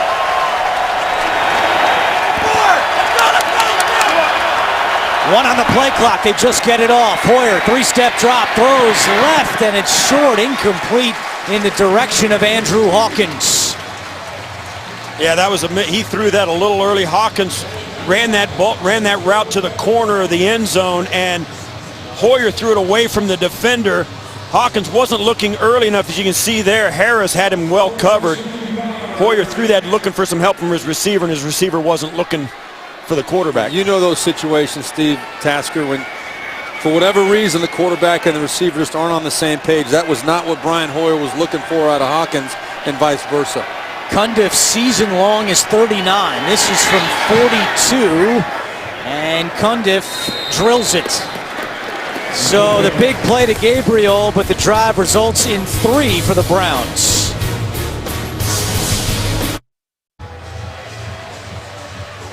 Cleveland with an early field goal here in the third quarter, and it's now a 28-13 lead. It was Gabriel with the big play on that drive for 49 yards. And that's significant. Both Steve Tasker and I made the point that a score was important on the first drive of the second half. Make it a 2-score game, kind of close the gap. This Cleveland Browns team, I think, is happy getting on the board. Washington will return this one. He is tackled at the 10-yard line. Great play by Tank Carter, the third-year player out of TCU. Now let's go back to the second quarter. This was the injury by Jake Locker. Watch his follow-through. Hits the helmet of Buster Skrine. And you can see that the training staff dealing with his right hand. Last week it was the right wrist that forced him out. And now it's his hand that is taped up. And you can see it goes all the way around his thumb. And that's what it looked like, whacked right off the forehead of Buster Skrine. And as a former quarterback, I know what that's like. I mean, there's nothing more painful than that. And it's throwing hand. It just feels terrible. He's playing so well today, and have it kind of come to an end today like that is bad luck. Whitehurst again to the air, looking for Washington, who makes the catch. And now they're saying incomplete. Washington claims he brought it down. He's trying to tell Ken Wisenhunt that he had it. It was Kawan Williams on the coverage. It sure looked like he had it. Must have come loose when he came to the ground. No, that's not a catch. You have to finish that process. That's not even close. That is, by the rule, that is not a catch. I think that's a bad rule, by the way. I think he caught the ball, took 2 or 3 steps. Sankey on 2nd and 10. And not much doing as Joe Hayden makes the tackle for the Browns. How about the Titans in the first half, their drives? The first drive resulted in a punt, but then it was 4 straight touchdowns before they took a knee to run out the clock and end the half. Those are all the drives above that line that Jake Locker did. And the one below that 80-yard TD, this is the one, the first touchdown that Charlie Whitehurst threw after 2 plays in the game. Yeah, he came in and finished that drive for Jake Locker. And now 3rd down and 8 for Tennessee. Worst team in the league on 3rd downs, but today they're 4 out of 5.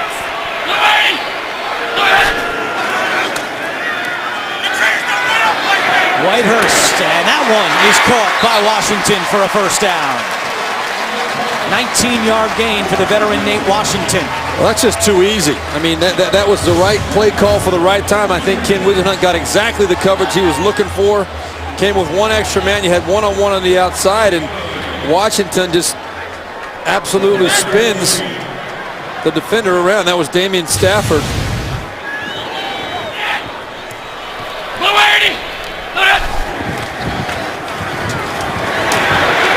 And they go back to the ground with Bishop Sankey. We go back to New York, JB and Boomer.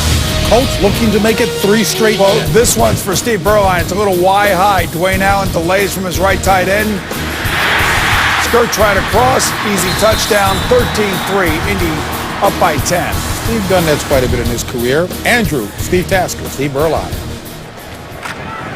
The old Y hide. Can't stop it. Kirksey makes the tackle on Sankey, but it's good for a Tennessee first down. And I was incorrect on that play from Charlie White. That was Dante Whitner that was on defense for the Cleveland Browns. He got spun around by Nate Washington. You get that Y hide play that we just saw. We had one of those today, and that was the touchdown by the Cleveland Browns, was a Y hide. You think it was the delay wide to the flat? That's exactly right.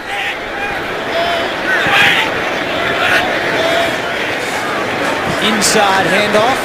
That is Sankey on the carry. And Ruben and Kruger throwing him back. And there's a late flag that comes in the Cleveland secondary. Flag is down at the Cleveland 43.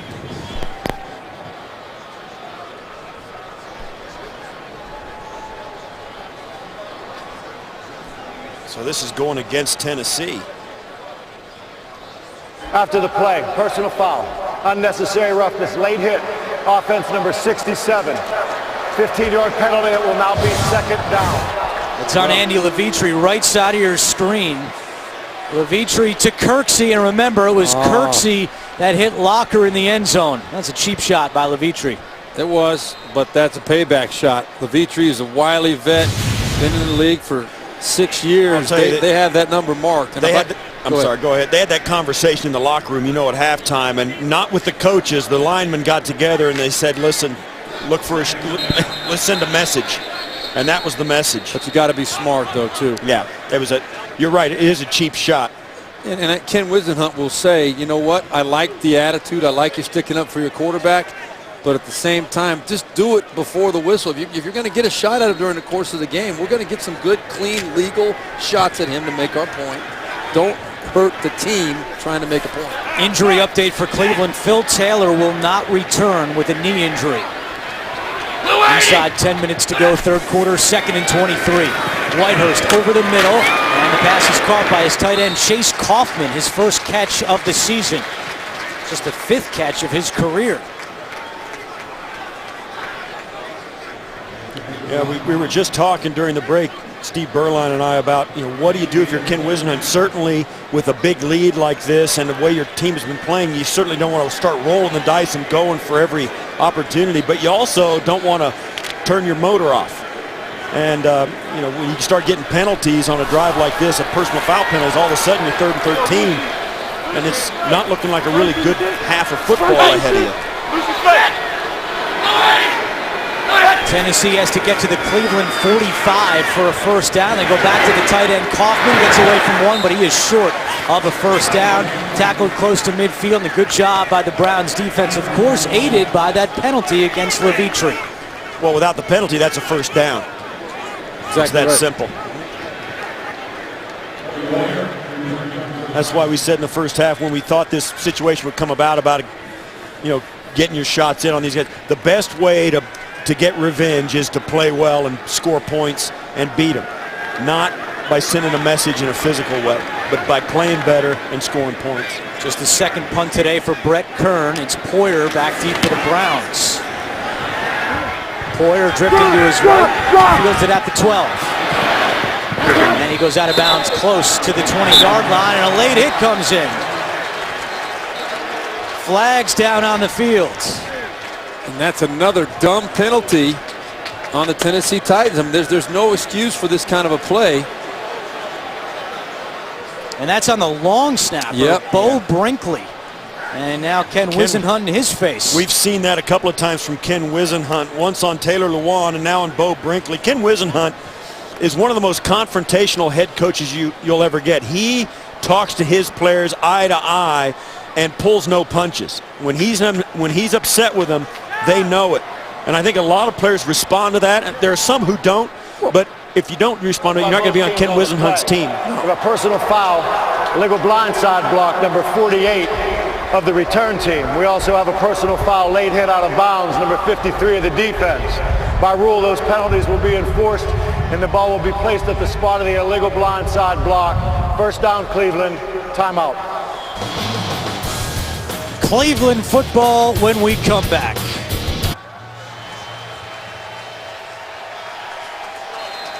.8:21 to go, third quarter. 1st and 10 for the Browns after what was offsetting penalties on that last punt. Poyer to the air on first down, throws on the run, and along the sideline the pass is incomplete. Looking for Miles Austin. It's one of the things I think as a quarterback, you tell me, Steve Berline, move the quarterback out of the pocket, use the play action, give him a chance to see the field. It also cuts the field in half, so you don't have to so much to read. You kind of look, see who's open, and throw it. It's usually a pretty clean read if you're doing the bootleg. You got one or two guys in front of you. If it's there, you take it. If not, you just throw it away and go to the next play. On 2nd and 10, Jordan Cameron can't bring it in. Bernard Pollard on the coverage for the Titans.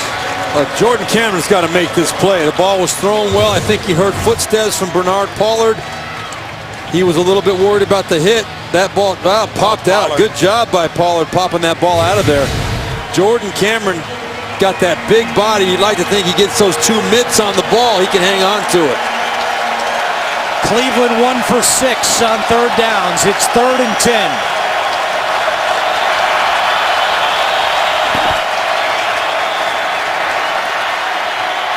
Hoyer's pass is caught at the 40 by Gabriel, and a first down for the Browns. This is the kind of play that flies in the face of all those people that say Brian Hoyer's a game manager. That's a dynamite throw, and he's made a couple in this game. And you know what I love about it? Who he threw it to. He's going with his read. He's not going to his favorite receiver. That's what the good quarterbacks do. Taylor Gabriel, an undrafted free agent in a key situation, he gives him a chance to make the play, and he does it. They pitch it to Tate. Gets away from Williamson, still on his feet. Hoyer downfield. Tate still spinning his way to the 45. We spin our way back to New York with JB and Boomer. Boomer, who's on top here? How about the Tampa Bay Bucks performance today? 24 unanswered points. Here comes a touchdown right here. Interception from Drew Brees. Then he lands Santa, his second interception return for a touchdown in his career. He takes this one all the way back. 24-13, Tampa Bay over New Orleans in the Dome. I know, Burl, I know that happens as well. Andrew Catalan. Come on, JB. I don't know that feeling. I never threw any interceptions like that. I'll tell you what, you see that Tampa Bay New Orleans game, the more we watch football, the less we can predict what happens. No doubt. You'd almost, that would be as sure a bet as you could possibly make, taking New Orleans at home over Tampa Bay. It's a great league. You gotta love it. Isaiah Crowell with a run of 11 to pick up a first down. He gets it again here on 1st and 10, and not much doing this time.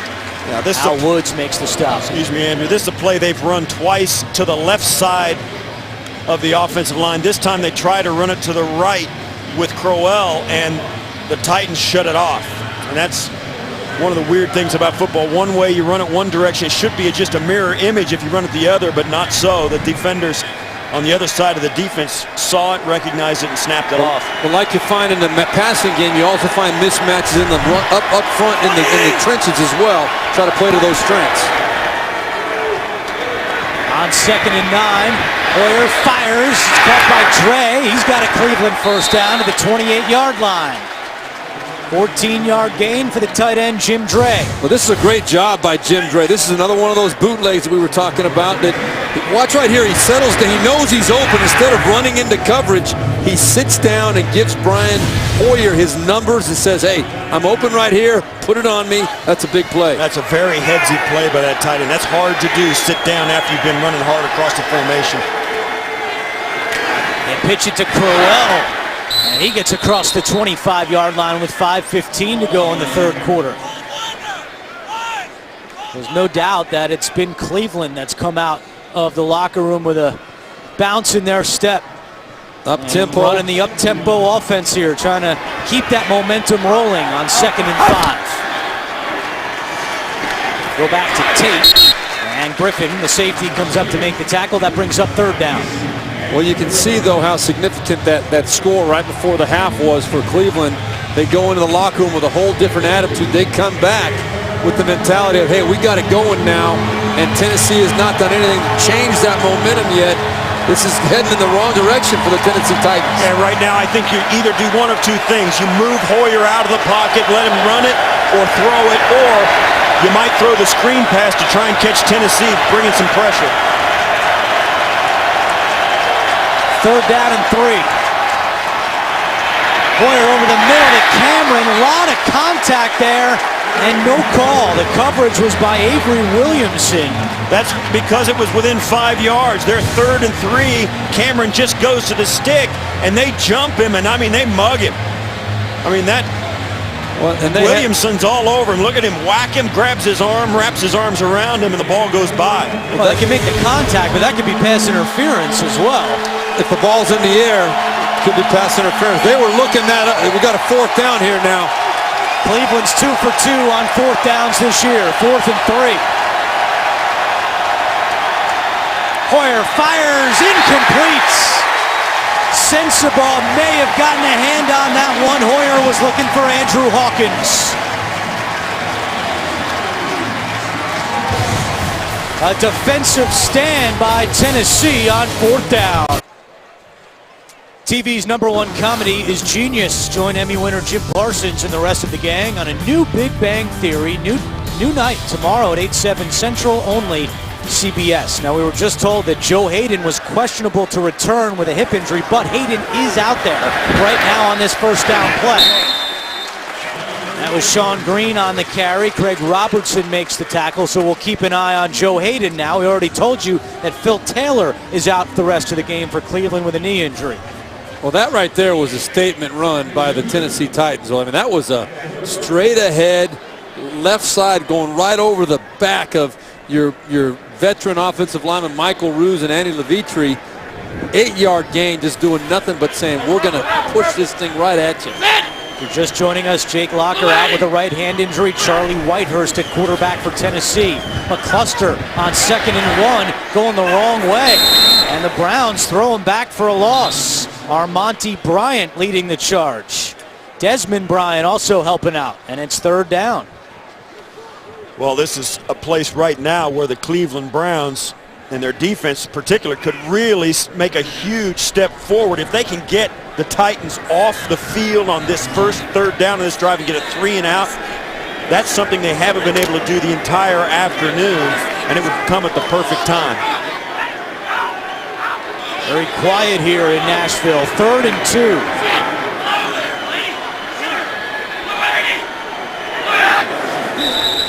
And we have motion and a flag, a false start against Tennessee. False start. Offense number 67. 5-yard penalty. 3rd down. That's on Levitre, and he's had a rough start to this season. He said he hasn't been playing well. Ken Wisenhunt told us Friday that Levitre really needs to improve. And you saw right there, you saw jump a little there. flinch, yep. 3rd and 2 turns into 3rd and 7 for the Titans with 2:45 to go 3rd quarter. There was some talk this week that maybe Taylor Lewan would get a little run at left guard, and we have seen him today. Now, this is a situation Charlie Whitehurst has to be careful. He doesn't get a lot of reps during the week on these 3rd down situations.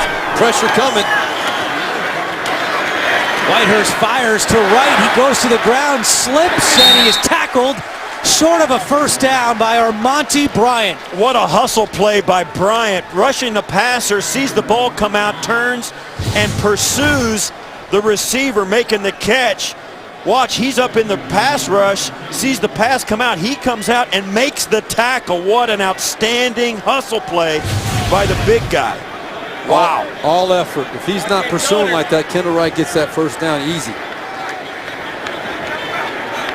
So Kern is on for his 3rd punt, and this time it is Travis Benjamin back deep for the Browns. He drops it. He's had a lot of problems this year, and Tennessee recovers. Benjamin muffed a punt against Baltimore, and that is the first turnover this season by the Cleveland Browns. Well, before the bye week, Cleveland lost to the Baltimore Ravens, and I felt their special teams was the reason why. They missed a field goal off the upright. They had a field goal blocked, and at the end, they muffed a punt, and then at the end of the game, Benjamin let a punt drop, and it bounced all the way down on the final drive when all they needed to do was get a 1st down or 2 to win the game, and it bounced all the way down inside their 10-yard line. It set up a punt that the Baltimore Ravens got at midfield. One 1st down later, a big play later, they lose the game on the last play by a field goal. They had 2 field goal missed opportunities against Baltimore that crushed them, and then this one today in a game when they needed it. On the kicking team, number 28 was blocked out of bounds and did not make an immediate attempt to return back into the field of play. It's a 15-yard penalty that will be assessed on the previous spot, and we will replay 4th down. Wow! Holy cow! It was Huff that recovered that ball, and the penalty was on Huff. They're saying he did not. He was knocked out of bounds. He's got to make the effort to get back on the playing field. Steve Tasker, tell us how it works. That's right. Right there, he's out of bounds, and he didn't make an immediate attempt to get back in bounds. That's a penalty that's called very early in the play. I don't know that I agree with it. When you get pushed out of bounds, you're moving so fast. These guys are sprinters out there, and they're in what amounts to a street fight as they run down the field. He released outside, was pushed out of bounds, and his momentum, I mean, he was making a hard right-hand turn to try and get back on the field. Let's look at the whole play. Right down here is the play we're looking at. He gets pushed out of bounds. He's got to make an effort to get back in. And there it is. Okay, yeah, he runs 20 yards all the way down without making the effort to get back in. And that is a good call, but it's a crusher for Tennessee. Not surprisingly, Benjamin is not back deep to catch this punt. It's Poyer at the 40. And he gets a yard, but that is a huge call going against the Titans. The Browns coming back out. They trail 28-13.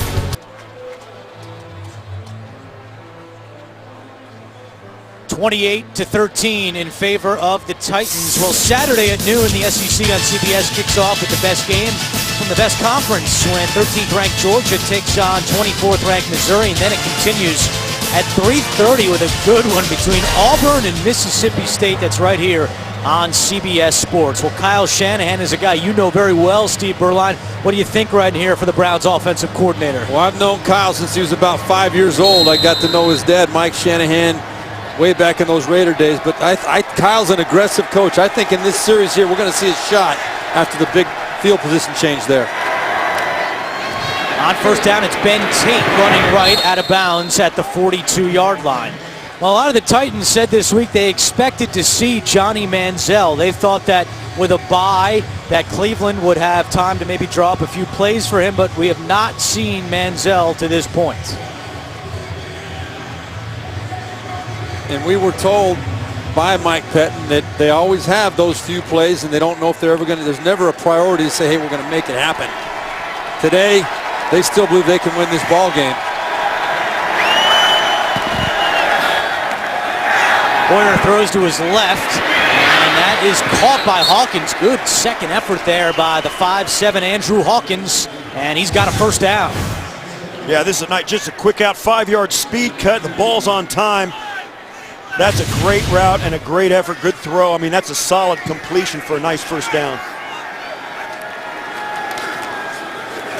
Ben Tate has a little bit of room, and another Cleveland first down. He nearly broke that one. Cody Sensabaugh makes the stop. Now right here, they got the tempo going again. This right here is a perfect situation. A couple of positive plays. Look for a hard play action coming up one of these times. Tate has 15 carries for 96 yards. It's Tate again to the 35-yard line. And that is the final play of the third quarter. We'll return to Nashville after this message and a word from your local station. You're watching the NFL on CBS. Here in Nashville, Tennessee is a 28-13 lead. The Browns have been a second-half team so far this year, averaging 16 points per game in the second half. That's the best mark in the AFC. They need some points here. 2nd and 7 to begin the final quarter. Terrence West at running back for the Browns.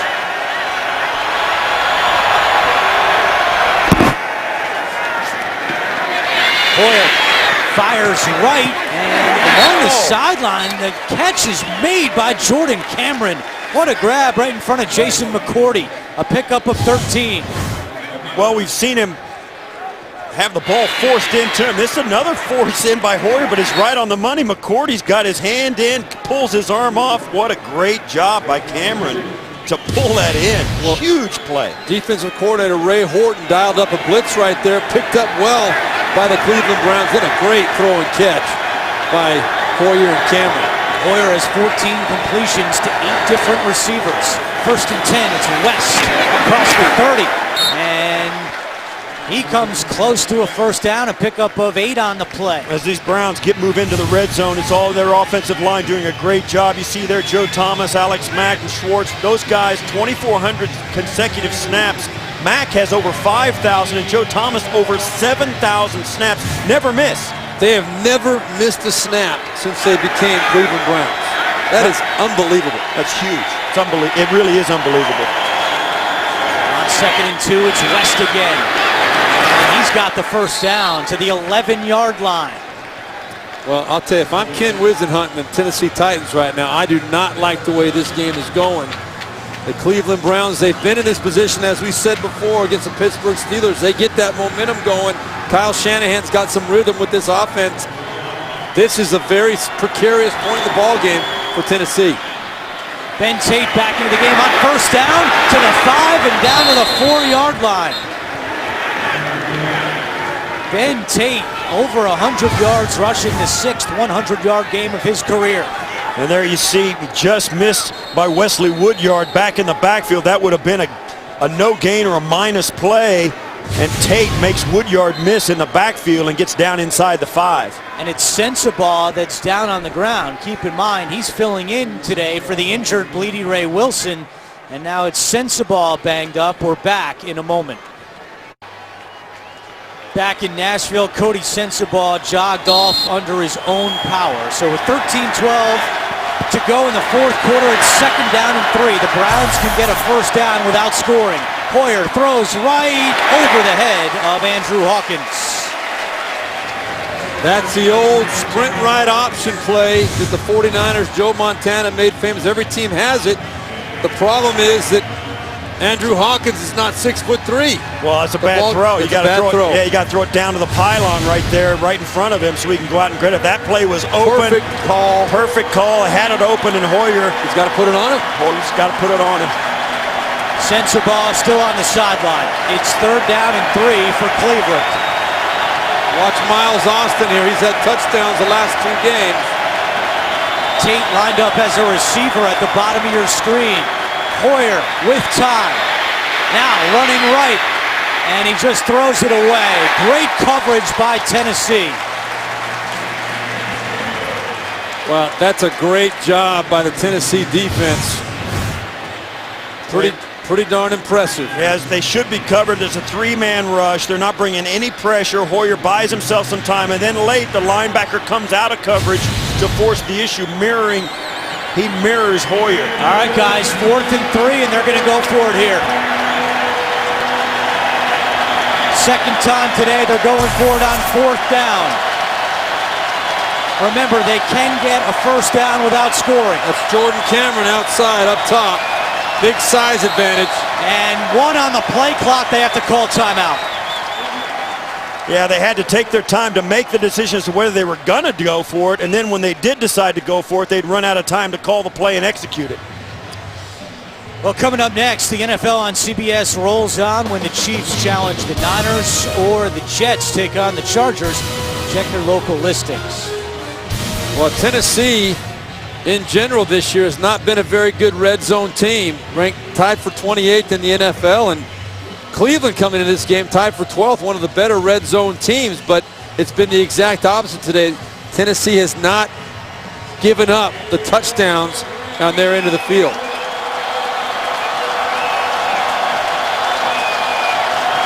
Tate lined up next to Hoyer on 4th and 3. Hoyer's pass is batted down, and it's incomplete. Another 4th down stand by the Tennessee defense. Wow, this was very fortunate for Tennessee that they were able to get a hand on the ball. Not sure who it was, but Cameron coming underneath, wide open. That's a huge play for the Tennessee Titans defense. Sammy Hill, the 6-year player out of Stillman, who got his hand on that to knock down the pass by Brian Hoyer, and Tennessee takes over deep in its own territory. 12:48 to go, 4th quarter. Get it to Sean Green on 1st down, and not much doing. Let's go back to that 4th down play and watch Sammy Hill. Hoyer does a nice job here. Watch the pump fake right there, and that one slight little hesitation gets one guy up off the ground, but Sammy Hill watching with his eyes does a great job. I mean, that's such an underrated skill. That's what they teach those big boys. They say if you push the pocket, if you can't get to the quarterback, get tall, put those hands up, take away a throwing lane. Very well executed by Sammy Hill. No gain on 1st down. It's 2nd and 10. Again, it's Green, and again, not much doing. Paul Kruger leading the charge. That brings up 3rd and long. Again, Tennessee without Jake Locker, injured his right hand in the second quarter, has not returned, and Charlie Whitehurst continues to run the show. There you see Locker on the Tennessee sideline. Well, the Cleveland defense has done a very good job in this second half. And they're trying to force yet another 3 and out. It's 3rd and 9 for the Titans. I expect pretty conservative play call by Ken Wisenhunt, backed up with his backup quarterback. Whitehurst to right. Kirksey trying to make the tackle. He does. And Cleveland does the job again on defense as they force Tennessee to punt. Yeah, you can anticipate that the Browns would allow a short completion and then have him come up and make the tackle short of the first down. Give the quarterback what he's looking for, an easy place to get rid of the football, and then make the tackle short of the first down. That's excellent, excellent defensive call and excellent execution by the defensive guys for Cleveland, who, you're right, Andrew, they are playing much, much better this second half. Second straight 3 and out forced by the Cleveland defense. Again, it's Jordan Poyer back deep to receive the punt.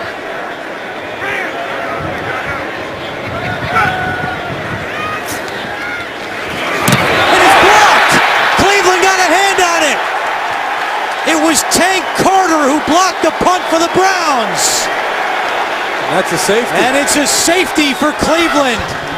Their special teams has had a brutal start to this season, but they come up with a big play here. Well, that takes care of the 2-point conversion if they were to score twice on a 16-point deficit. Now, 2 touchdowns, 2 extra points, and the Browns have got the lead, not just a tie.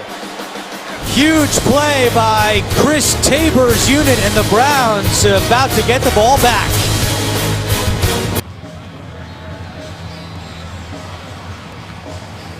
The Browns special teams, thanks to Tank Carter, puts 2 on the board with the safety. Now the free kick by Tennessee. Poyer at the 18.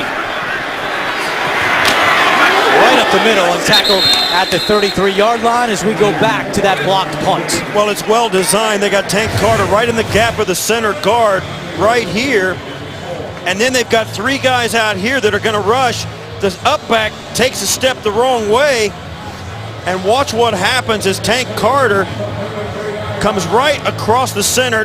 Almost impossible for a long snapper to make that block. I agree. I mean, you got a guy lined up in the gap of the long snapper. He's got to snap the ball and get him and block the guy one-on-one. I think it was brilliant design by Cleveland to have those 3 guys on the outside. That forced the line to slide that way, creating a mismatch for the long snapper. He couldn't get there to make the block. Ball start, offense, number 75. 5-yard penalty, still first down. That's on the rookie, Joel Bitonio out of Nevada. 4th time in Brett Kern's career he's had a punt blocked, and now let's see if the Browns can get this momentum rolling. They've done a good job in the second half, specifically on defense. Now they need the offense to put some points on the board. 10:56 to go.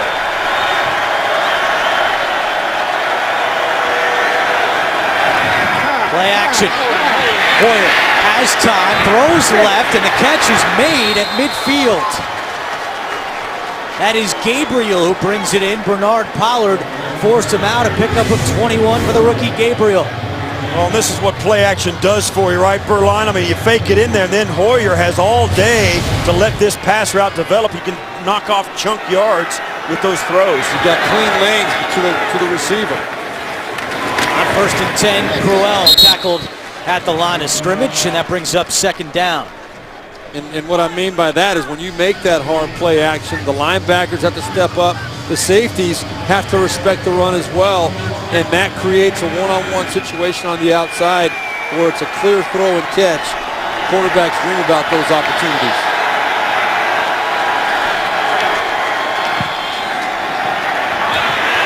Poyer to Hawkins, and it's broken up, and a flag comes in. It was Brandon Harris on the coverage. He got the hand on the ball. Yeah, this penalty is before the ball got there. Harris made a nice play right when the ball got there, but the contact was before the ball actually went by him. The crowd is reacting to the end of the play where there was no contact. The contact was at the top of the route. Holding offense number 84. Prior to the pass, illegal contact defense, number 34. Those penalties offset. Replay second down. A big one on Cameron wipes out that penalty on Harris. Well, let's look at it. There's a big difference between pass interference and illegal contact. He's got 5 yards. There's the contact. That was at about 7 or 8 yards down the field. No doubt, illegal contact up the field. The fans don't quite understand the rule. They didn't see the full play, but that's going to be a penalty every single time.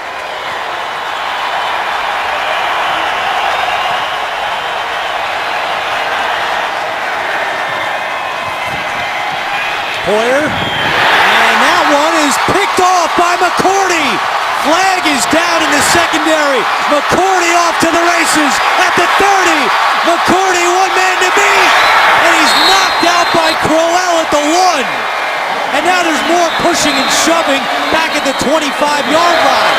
There's flags all over the field, including one right in the vicinity of the area where McCourty picked off the pass.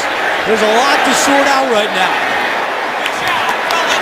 Well, this all started in the first half when Jake Locker took a shot after he had scored a touchdown, and it hasn't let up. It's rearing his head now as another big play happens for the Titans as they pick this off and go down to the 1-yard line of the Cleveland Browns. And a complete miscommunication or a poor throw by Hoyer. I don't know who he was throwing this to, but there you go. Hawkins, he was throwing it to. Hawkins moves away from the defender, and it's too late. He faked Hoyer out on the throw. As Hoyer releases it, Hawkins moves to a different spot, and it turns into a pick. Like his hand is just barely underneath that. Now again, it's got to be clear to overturn it the other way that his hand wasn't underneath it. So if we're having a problem determining whether it was or not, it's probably not going to be overturned. We spoke to Mike Pettin yesterday. He said, I know we're going to turn the ball over at some point. We all know that. We can't go through an entire season. It's how we handle it when it happens. And this is a tough spot to recover from in that turnover. This will tell him a lot about what his team's made of, because that's a turnover at the worst possible moment. We have fouls by both teams on the play. Prior to the pass, we have illegal contact. Defense, number 32. Following the interception, we have a personal foul, unnecessary roughness on the offense, number 73. We also have a personal foul, unnecessary roughness, number 91 of the defense. Number 91 is also ejected for his offense. By rule, we will replay second down. Amazing. Derek Morgan's ejected. And for the second time today, when the Browns thought they had turned over, it's a penalty that cancels out the turnover. Well, the illegal contact is the one that, if you're Tennessee, is the backbreaker, because that nullifies the interception. Everything else happened after the interception, and it would have made it a moot point. It would be Tennessee's ball. And again, that penalty that you mentioned, Steve Berline, was on Brandon Harris. As you see, Morgan has been ejected. He's headed out. Harris is playing nickel today because usually that's where Sensabaugh is at, but because Bleedy Ray Wilson is out, Sensabaugh starting at corner, and Harris is playing nickel. Two critical penalties against the fourth-year player out of Miami. We go back to New York to say hello to our officiating expert, Mike Carey. And Mike, there's a whole lot to digest after that last one. Yes, Andrew, I'll tell you, this is a rare play here, so that's negated by the illegal contact, gives the ball back to the offense. And those fouls that are dead ball fouls become live ball fouls. Because of that, they all offset at the previous spot. And the ejection, it speaks for itself. So that's a backbreaker. The defensive penalty happened during the play, obviously. The two penalties after the play offset. And it's very confusing for the naked observer, but we see a lot of fisticuffs in there. What generally is it that makes, as we see the first down by Brian Hoyer, what is it that would force a referee in this particular situation to eject the player? He must have done something egregious because they try to keep everybody on the field. He must have taken a swing or done something that was really what you don't want to have happen. All right, Mike, thank you very much. Cleveland gets the first down, 8:40 to go. It's 1st and 10. Ben Tate, And he gets 2 on the play. So Cleveland is still without a turnover this season, even though it looked like twice in the second half they had turned the ball over only to get bailed out by penalties. Ben Tate has 19 carries for 117 yards. Play action, Hoyer to Hawkins, and he makes the catch at the 31. That's right at the line.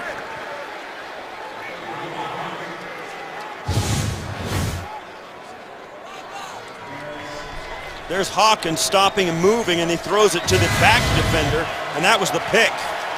And 32, Brandon Harris didn't do anything on that play, so that's a little confusing. Maybe it was on McCourty.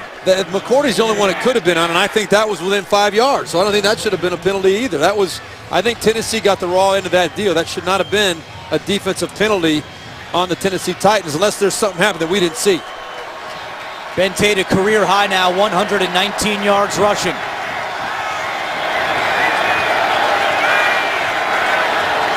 7.5 to go.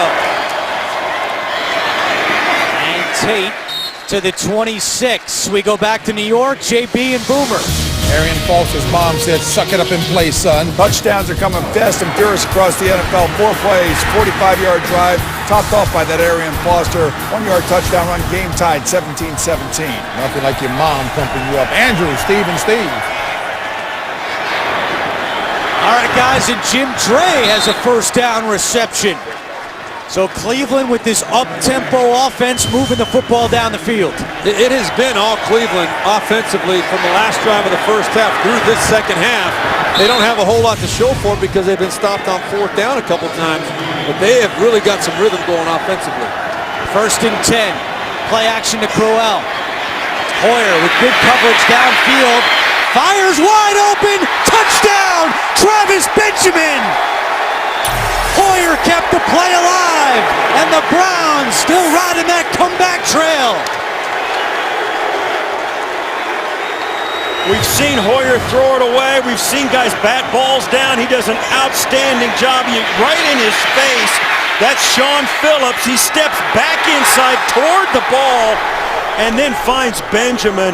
He just got that off as he reared back to throw it as he cocked his arm. Phillips almost swiped the ball out of his hand as he had it behind his head, but he got the pass off and it turned into a touchdown. What a play by the Cleveland quarterback. 2nd touchdown this season for Benjamin, who earlier muffed that punt. Extra point is good by Cundiff. It was 28-3 at one point, but the Browns with all the momentum in the second half, and we've got a 6-point game in Nashville.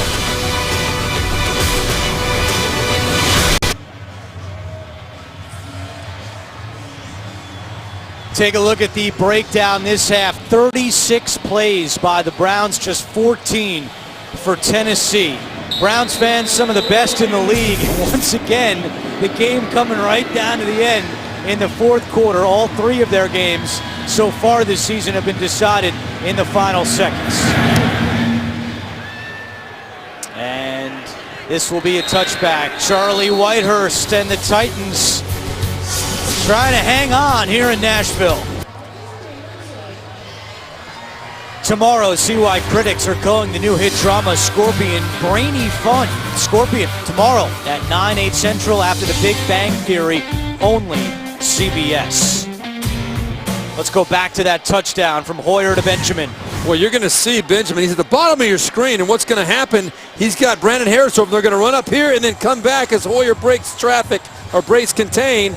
And it just, Brandon Harris ends up losing his feet, and that creates the space that Hoyer needs. He bought the time. Great job by Brian Hoyer in the backfield, avoiding Sean Phillips. That was the key to the play. Phillips needs to make that play if you're Tennessee. Instead, it's a big play for the Browns, and they're right back in this ball game. 19 unanswered points by the Browns. Tennessee has not scored in close to 26 minutes. Whitehurst on 1st down in trouble, and he throws it away in the direction of Kendall Wright.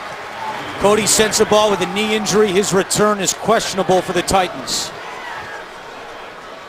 Yeah, Charlie Whitehurst, you think about it as you see Jake Locker on the sidelines with that thumb or the hand injury that he suffered in the 2nd quarter. Charlie Whitehurst, you think how hard it is to come in off the bench, and Beeline, you know this, Now he's been sitting on the bench waiting to come back in after that enormously long Cleveland drive, and now they got a problem with their communication. And Browns fans making a lot of noise here in Nashville.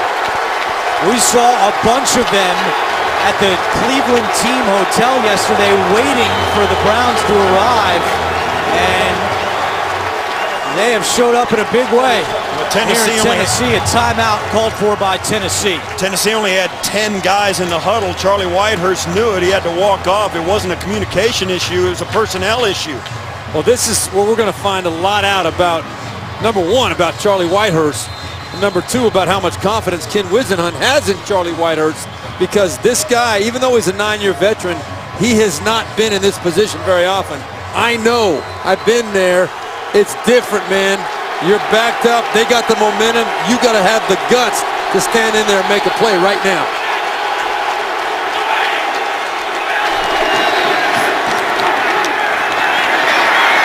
Whitehurst in trouble, and he's sacked. Armonte Bryant with his first sack of the season. Here's what you forget about this situation, Steve. You're not only backed up, you got the lead on, but now you're playing a defense that's way different than it was in the first half. Their emotions levels high, they're bringing heat, they're believing that they can actually win the game on this series, and you've got to step in there as a backup and make it happen. But Charlie has got to be decisive there. He had time to make a throw. I don't know who was open up the field, but he's got him. He looked very indecisive there. So it's 3rd down and 15 with 6 minutes to go in the 4th quarter. Whitehurst pass is caught by Washington, but well short of a first down, and again the Cleveland defense forces a 3-and-out. 3rd straight 3-and-out by Tennessee on offense. Right now, Tennessee's trying to hang on, and Cleveland is prying their fingers off the bottom rung of the ladder. And based on your experience, what usually happens when you play to hang on? You lose. You get bit, right? Yeah, you lose. Hoyer's back deep. Last punt was blocked. This one is away. A high kick. Hoyer from the 27. And he is tackled by Quentin Groves, a former Brown. But Cleveland has all the momentum, and it started late in the 2nd quarter when the Browns were able to score right before the half. Yeah, and that was the key. We talked about it, getting a touchdown before the half, and then coming out the 2nd half and trying to start this thing off with some points. You get the block punt then, another 2 points. Even though you've been stopped on 4th down a couple times as Cleveland Browns, you still had all the momentum since that last drive of the first half. 2 timeouts remaining for the Browns. On 1st and 10, Hoyer fires, and it was deflected at the line, incomplete. For as bad as it looked for Cleveland in that first half, and as they get back into this game, and I mean it looked real bad in that first half, just like it did week 1 against Pittsburgh when they fell behind. One thing you have to say about this 2014 Browns team with Hoyer at quarterback, whatever happens, they never go away. Kyle Shanahan continues to run the ball. They continue to get better throughout the game, and they find themselves with a chance to win it with 5:10 left. Cleveland dominating in the 2nd half in total yards. That was Sammy Hill, by the way, who knocked down another Hoyer pass. Now they set up the screen, and incomplete to Ben Tate. And that brings up 3rd and 10. Well, you saw the total yardage disparity in the 2nd half. 241 for Cleveland, 73 for the Tennessee Titans. And right here, they had the screen pass set up, just a little bit out of reach. You know, that's a play Ben Tate has to make, but looks like there might have been a few too many white shirts anyway. But if you're the Tennessee Titans defense, this is it right here. You have not stopped this offense the whole 2nd half. The crowd is into it. You got them backed up 3rd and long. You cannot give up a conversion right here.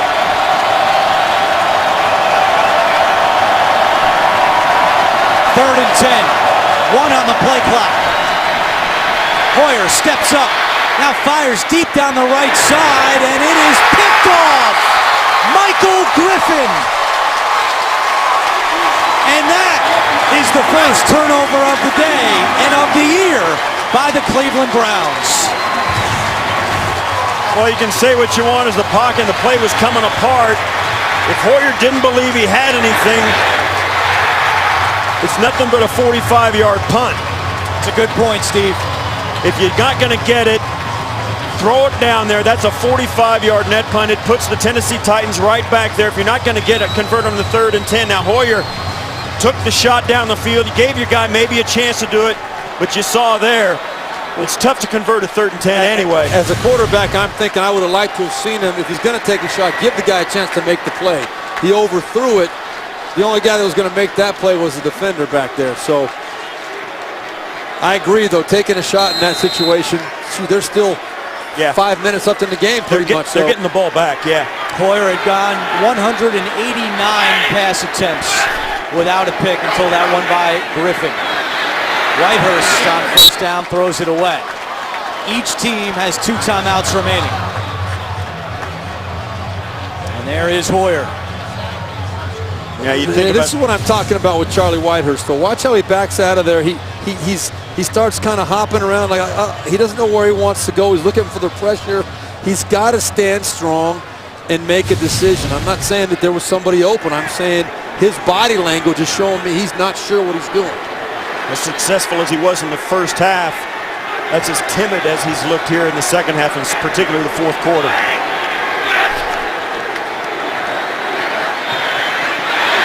Whitehurst fires, and it's incomplete. Dangerous pass. And Kawan Williams nearly picked that one off. And now we're right back to the point where we're 3rd and 10 for the Titans, as both these defenses have completely turned it around. The Cleveland Browns are playing way different, like a completely different unit than they were in the first half. And I'm surprised, too, that the Titans have kind of abandoned the running game. Throwing on 1st and 2nd down here, you were running the ball so well in the first half. You want to chew the clock up a little bit. Right now, you're looking at 3rd and 10, and there's not any time running off the clock. Couldn't agree more. 3rd and 10. Whitehurst's pass to Delaney Walker is caught right at the sticks, and that's going to depend upon the spot, but it looks like he's got it. 1st down, Tennessee. Well, they completely blew this coverage in the Cleveland secondary. I don't know how you do this in this situation. They have 3 wideouts or 3 receivers on the right side of the offensive formation, and they leave one of them completely uncovered. As 3 guys release down the field, the defense tries to rally there, but Delaney Walker's the last guy you want to leave with nobody on him. Exactly. He should be the first guy you take away. He is the biggest threat on the Titans offense. Clock continues to tick. It's Sankey, and he is stuffed on 1st down. Coming up to make the tackle was Carlos Dansby. Again, Cleveland with 2 timeouts remaining and the 2-minute warning. And Dansby was shot out of a cannon right there. He shot a gap, timed it just perfectly. Bishop Sankey had no chance. I still would like to see a run on this 2nd down right now, because you know that Cleveland's going to be playing pass. Run the football, try and pick up 5 or 6 yards, and give Charlie Whitehurst and this offense a chance to make a conversion in a better situation, 3rd and long.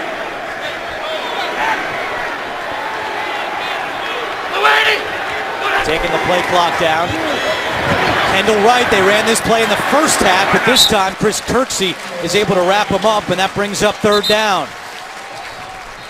Yeah, they had a really big play off of this play in the first half, and once again, they get to the edge so fast, it's difficult to keep them from getting to the sideline and turning the corner. Dansby, outstanding play to catch that, but still, just as you said, it's a 3rd and 6 instead of a 3rd and 10. And a timeout called for by the Browns with 3:12 remaining, so they have 1 timeout and the 2-minute warning here to go in the 4th quarter. Well, I like the call. I like picking up the 6 yards. No doubt about it. It's a totally different situation for your offense, and I do like Mike Pettine starting to use his timeouts right now. You're showing confidence in your defense that they're going to make a stop, and you're going to give the ball back to your offense with a decent amount of time on the clock.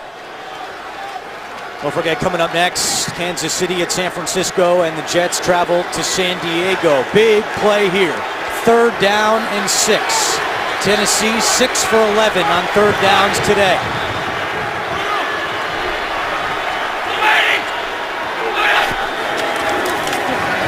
Whitehurst looking sideline. It's caught again by Walker at the stick, but this one might be a hair short. It's very close. Tennessee indicating they have it, and they do. That was a good spot for the Titans, and another third down catch by Delanie Walker. Well, I think you're right, Andrew. I think this was a good spot for the Titans. I don't know if that ball crossed, well, at least based on where that stripe is right there. Do you challenge the spot? I think yes, they're they gonna do. that. Mike Pettin throws the flag. That's their last time out they're risking in this challenge. I think it's worth it, though. I think it is, too. No because doubt. it was I do. from our angle. It happened right in front of where our booth is, and we both, I didn't think he got it, actually, to be very honest with you. I And agree. then the guy came in and spotted it, and he was well past the mark. So he still may get it, And it's so but it's hard. closer than I think the spot indicated. It's so hard to determine where the ball was when he stepped out of bounds, but the ball was on the inside of Delanie Walker. Cleveland is challenging the ruling on the field as it relates to a first down. And I don't have a problem with this at all because it was close, and I thought they did get a beneficial spot. Yeah, so watch. You're going to watch right here as the receiver comes out the bottom of the screen. Watch where the ball is on his back hip. That ball is a half a yard back from where that stripe is. They spotted it past the 43-yard line.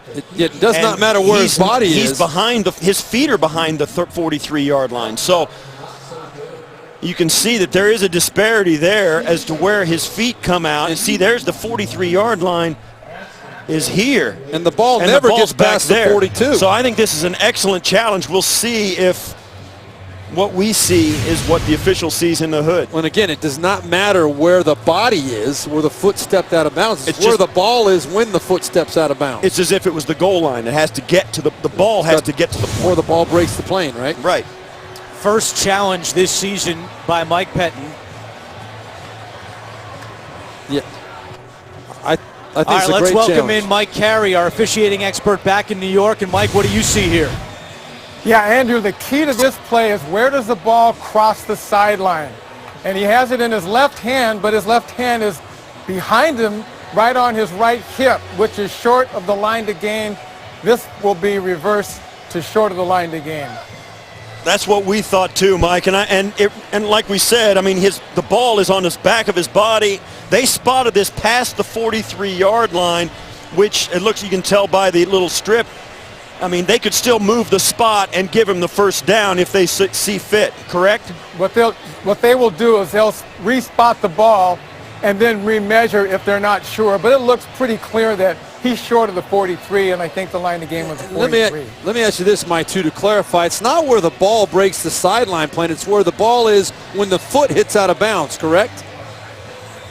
Well, because he is more or less airborne crossing the sideline horizontal, it's where the ball crosses the sideline. And then he steps out of bounds after the ball crossed, so that's where the ball's going to be. If he had been going right down the sideline, you would have been correct. And I think one thing here is if I'm Ken Whisenhunt, I go for After this. review, it has been determined that the runner was short of the line to gain. The football never makes it to the 43-yard line. It's going to be Tennessee's ball, 4.5 yards. Here we go. The ball will be at the 42.5-yard line. With the game clock operator, please reset the game clock to 3 minutes and 9 seconds. All right, we 3:09, please. thank Mike Carey. Mike Pettin gets to keep his timeout, and now it's 4.5 in a yard. And Ken Whisenhunt has assumed this whole time we've been reviewing this play that they're not going to get it. So they've been talking about their fourth down options. He's going to go for it right here unless they're going to try and draw Cleveland off sides. But he's got their best fourth down play that they could possibly have set up right now. Let's see if they actually go for it or if they just try to draw the Browns offside with 3:09 to go, fourth quarter.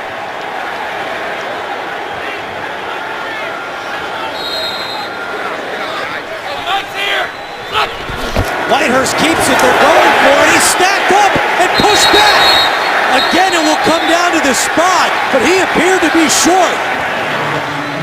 And Whisenhunt's gamble may backfire right in his face. They spotted on the far side, and it is well short of the line to gain, and it is a first down, Cleveland. And I agree with both of you. I think he's well short. We have an injured player on the field. We're going to get a chance to look at this. Watch Charlie Whitehurst on this play, though. He stood up. After we attend to the injured player.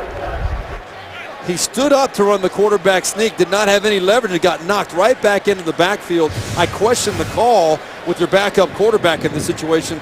Look how he stands. He doesn't ever lower the shoulder. He just stands straight up. Kruger does a nice job running around the end and then pulling backwards. Now Whitehurst late in the play continued to move forward, but the play had been whistled dead. He extended it, passed. Well short, 1st and 10 Cleveland. And it didn't matter because the play had already been blown dead. Whitehurst continued to roll down the line and finally lunged across the line, but it was way too late. And now Ken Whisenhunt may say, wait a minute. He wants to challenge a spot maybe now.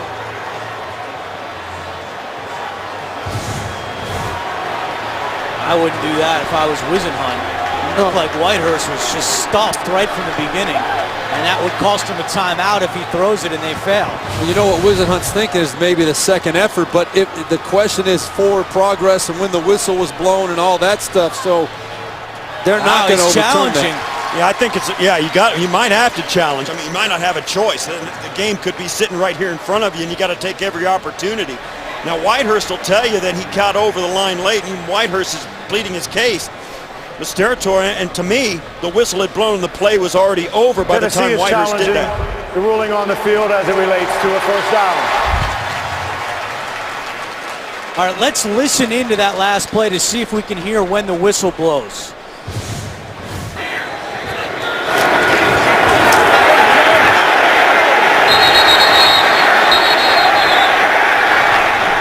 Yeah, he's well short of it. I don't think he got it. No, they blew it. They blew the whistle early, and then Whitehurst came off backwards when Kruger was pulling on him and extended the ball well across the line, but it was too late. I also think you have to go back to the initial decision. I know it was half a yard, but Cleveland has one timeout. You pin them deep in their own end. They have to go the length of the field with one timeout. That's a gutsy call right there in their own end. Well, 3 minutes. It's over 3 minutes to go. That's a lot of time for a no huddle attack when you're going in that hurry up offense. 3 minutes is a lot of time. All right, let's go back to New York. Check in with Mike Carey. Mike, what do you see on this one? Well, Andrew, the key to this one is where is the ball when the whistle is blown? And you can hear the whistle very clearly, and you can see that the ball is short of that line to gain, and so this review will be upheld, and they will lose a timeout. Right. This crowd is not going to be happy with this officiating crew. They've been on the wrong end of a lot of reviews, a lot of turnovers, ill-timed penalties that were catastrophic. One thing after another for the Tennessee team. The first half was all Cleveland getting the bad breaks. Let's go. All the penalties, everything going against Cleveland. The second half has been all against Tennessee. All right, Gene Steratore is ready to make the announcement. After review, the ruling on the field stands. It is Cleveland's ball, 1st and 10. So Mike Pettin's challenge pays off. Ken Whisenhunt's challenge blows up. They lose a timeout. Each team has one timeout remaining. 3:03 to go. This comes down to sheer will now. This Tennessee Titans defense, they stood up and answered the bell last time Cleveland had the ball. They're going to have to do it again. If you're Brian Hoyer, this is all you can ask for. An opportunity, good field position to take your team down and win the ball game. This is not unfamiliar territory to Cleveland. And I'm sure, and you're right, given where their team is right now, they would rather have their offense with a chance to win the game than their defense with a chance to preserve the lead at this point, because their offense has been the most productive side of the ball for them. 1st and 10 from the 43-yard line. It's Ben Tate. And he gets to the 40. A pickup of 2 on the play inside 3 minutes to go. I think what you're going to see is patience out of the Cleveland Browns. They've been running the football very well. There's not going to be any panic. They're not going to try to get it all at once. 2 minutes and 40 seconds left. Still a timeout. Cleveland trying to stop a 7-game road losing streak. Ben Tate, 123 yards on the ground. It's 2nd and 8. Hoyer over the middle, it's caught! Miles Austin, first down to the 17-yard line, a gain of 23. That was a very good job by Brian Hoyer. Watch him look to his left initially to make a throw. He goes through his progression and then threads a perfect ball between two defenders to Miles Austin. That's the veteran, Brian Hoyer. And that takes us to the 2-minute warning. Cleveland driving down by 6. The Cleveland Browns trying to stop a 7-game road losing streak. They haven't won on the road since last September of 2013. Jake Locker injured in the second quarter for Tennessee. Cleveland was down 28-3. They've scored 19 unanswered points, and they have it 1st and 10 at the Tennessee 17-yard line. Hoyer, end zone, and it's incomplete, but a flag flies in from the secondary. Illegal contact. Gene Steratore is today's referee. Prior to the pass, illegal contact. Defense, number 54. 5-yard penalty. First down. That's on the rookie Avery Williamson. Right here in the slot. Just put a hand on his shoulder, it looked like. Well, I'll tell you, a dangerous throw by Brian Hoyer. They got away with one high over the middle like that. Could have been a pick, but they did get the penalty. So it's 1st and 10 for the Browns. Hoyer over the middle to Gabriel. He's got the 5-yard line. Each team with 1 timeout remaining. I think for me, I think Kyle Shanahan's going to run this football. They can get a first down on about the 2-yard line of the Titans, so they'll take that with 1:32, 1:35 and counting. They'll run this football down, try and get a first down, and end this play with a touchdown on the last play of the game. That's the perfect scenario for the Browns. And they do have the 1 timeout remaining as well. With the Steves, Tasker, and Berline, I'm Andrew Catalan. 1:17 to go, 4th quarter. It's 2nd and 4. Hoyer with time, looking end zone, caught by Benjamin, touchdown! What a catch by Travis Benjamin! But there is a flag at the goal line. This is against Tennessee. Against the Titans. Gene Steratore huddling up. All indications are it's against Tennessee. Prior to the pass, holding. Defense, number 58. The penalty is declined. Result of the play, touchdown. Second touchdown today by Travis Benjamin. And for those of you who just joined us, the first half of this game, the Cleveland Browns could not have looked less competitive. And at the end of the first half, they managed to get a touchdown, came back after halftime, and have dominated on both sides of the football. Now the critical extra point by Billy Cundiff to give Cleveland a 1-point lead. And it's good. Cleveland was down 28-3. They now have the lead 29-28.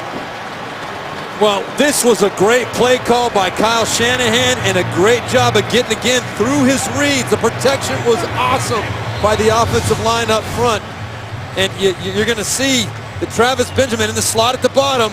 He fakes down inside and then peels it back outside. Got the one-on-one coverage and a great throw to the back of the end zone by Brian Hoyer. It came up exactly the way they wanted it to, the right time for the call, and perfect execution. Both feet in. Great job by Travis Benjamin. And guys, give a lot of credit to Kyle Shanahan and Mike Pettin. Benjamin muffed a punt last week. He muffed a punt earlier in this game, and they have decided to stick with him on offense, and he just scored his 2nd touchdown of the day.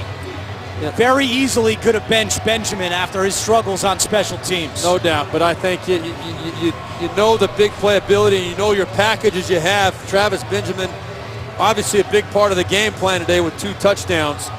I like the fact that Mike Pettin, they decided to stay with him.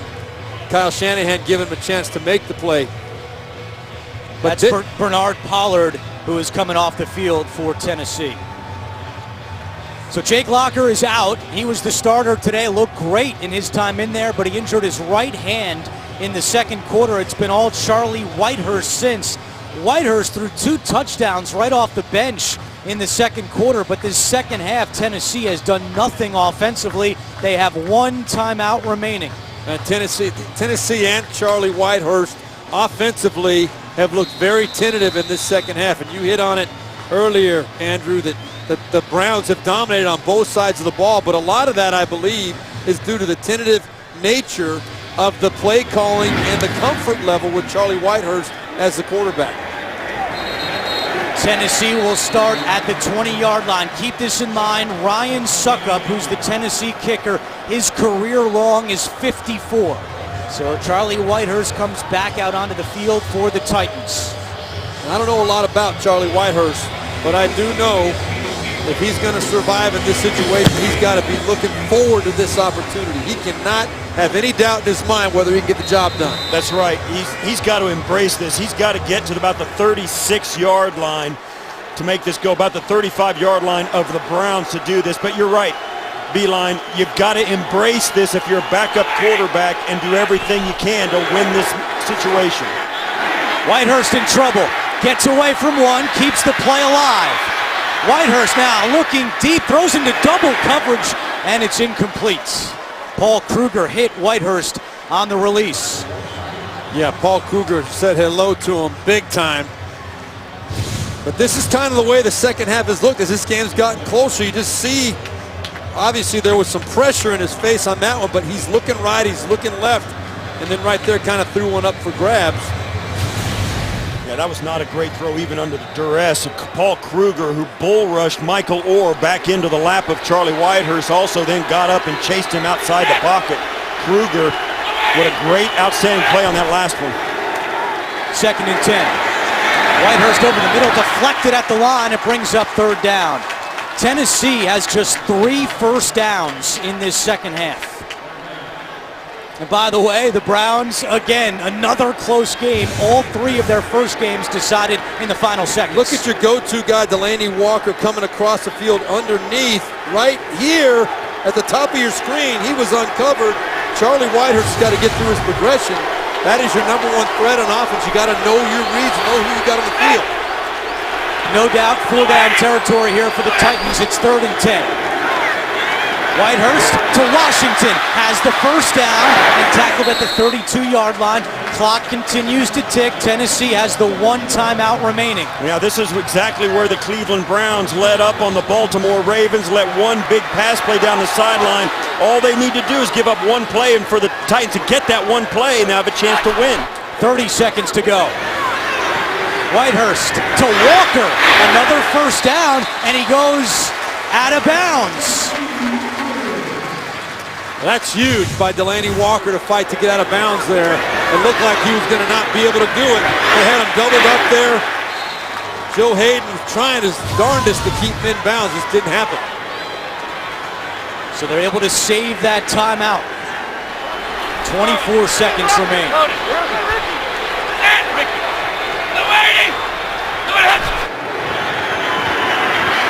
Whitehurst pressure coming, and he is sacked. Kawan Williams brings him down, and now Tennessee calls its final timeout with 16 seconds remaining. Brilliantly executed blitz off the backside. See that late blitzer right there? That was Kawan Williams. Charlie Whitehurst, inexperienced, did not see it coming. There's nobody to block him.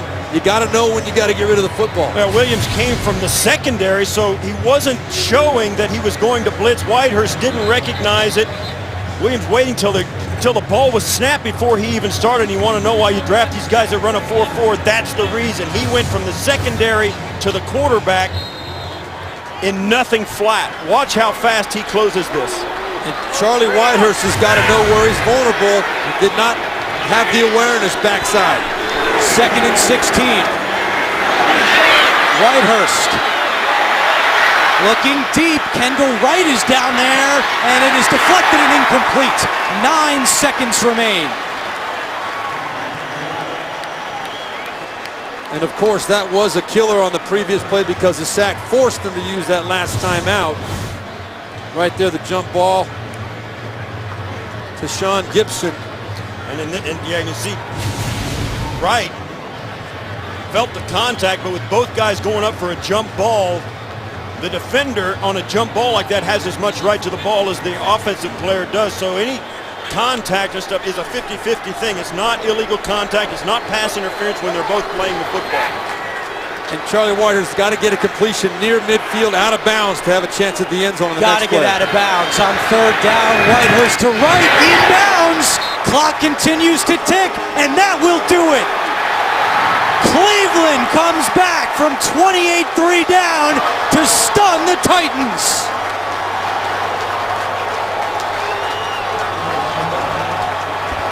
The Browns closed the game on a 26-0 run, and this is the biggest blown lead in Tennessee history. For the Steves, Berline and Tasker, I'm Andrew Catalon saying so long from Nashville. You have been watching the NFL on CBS.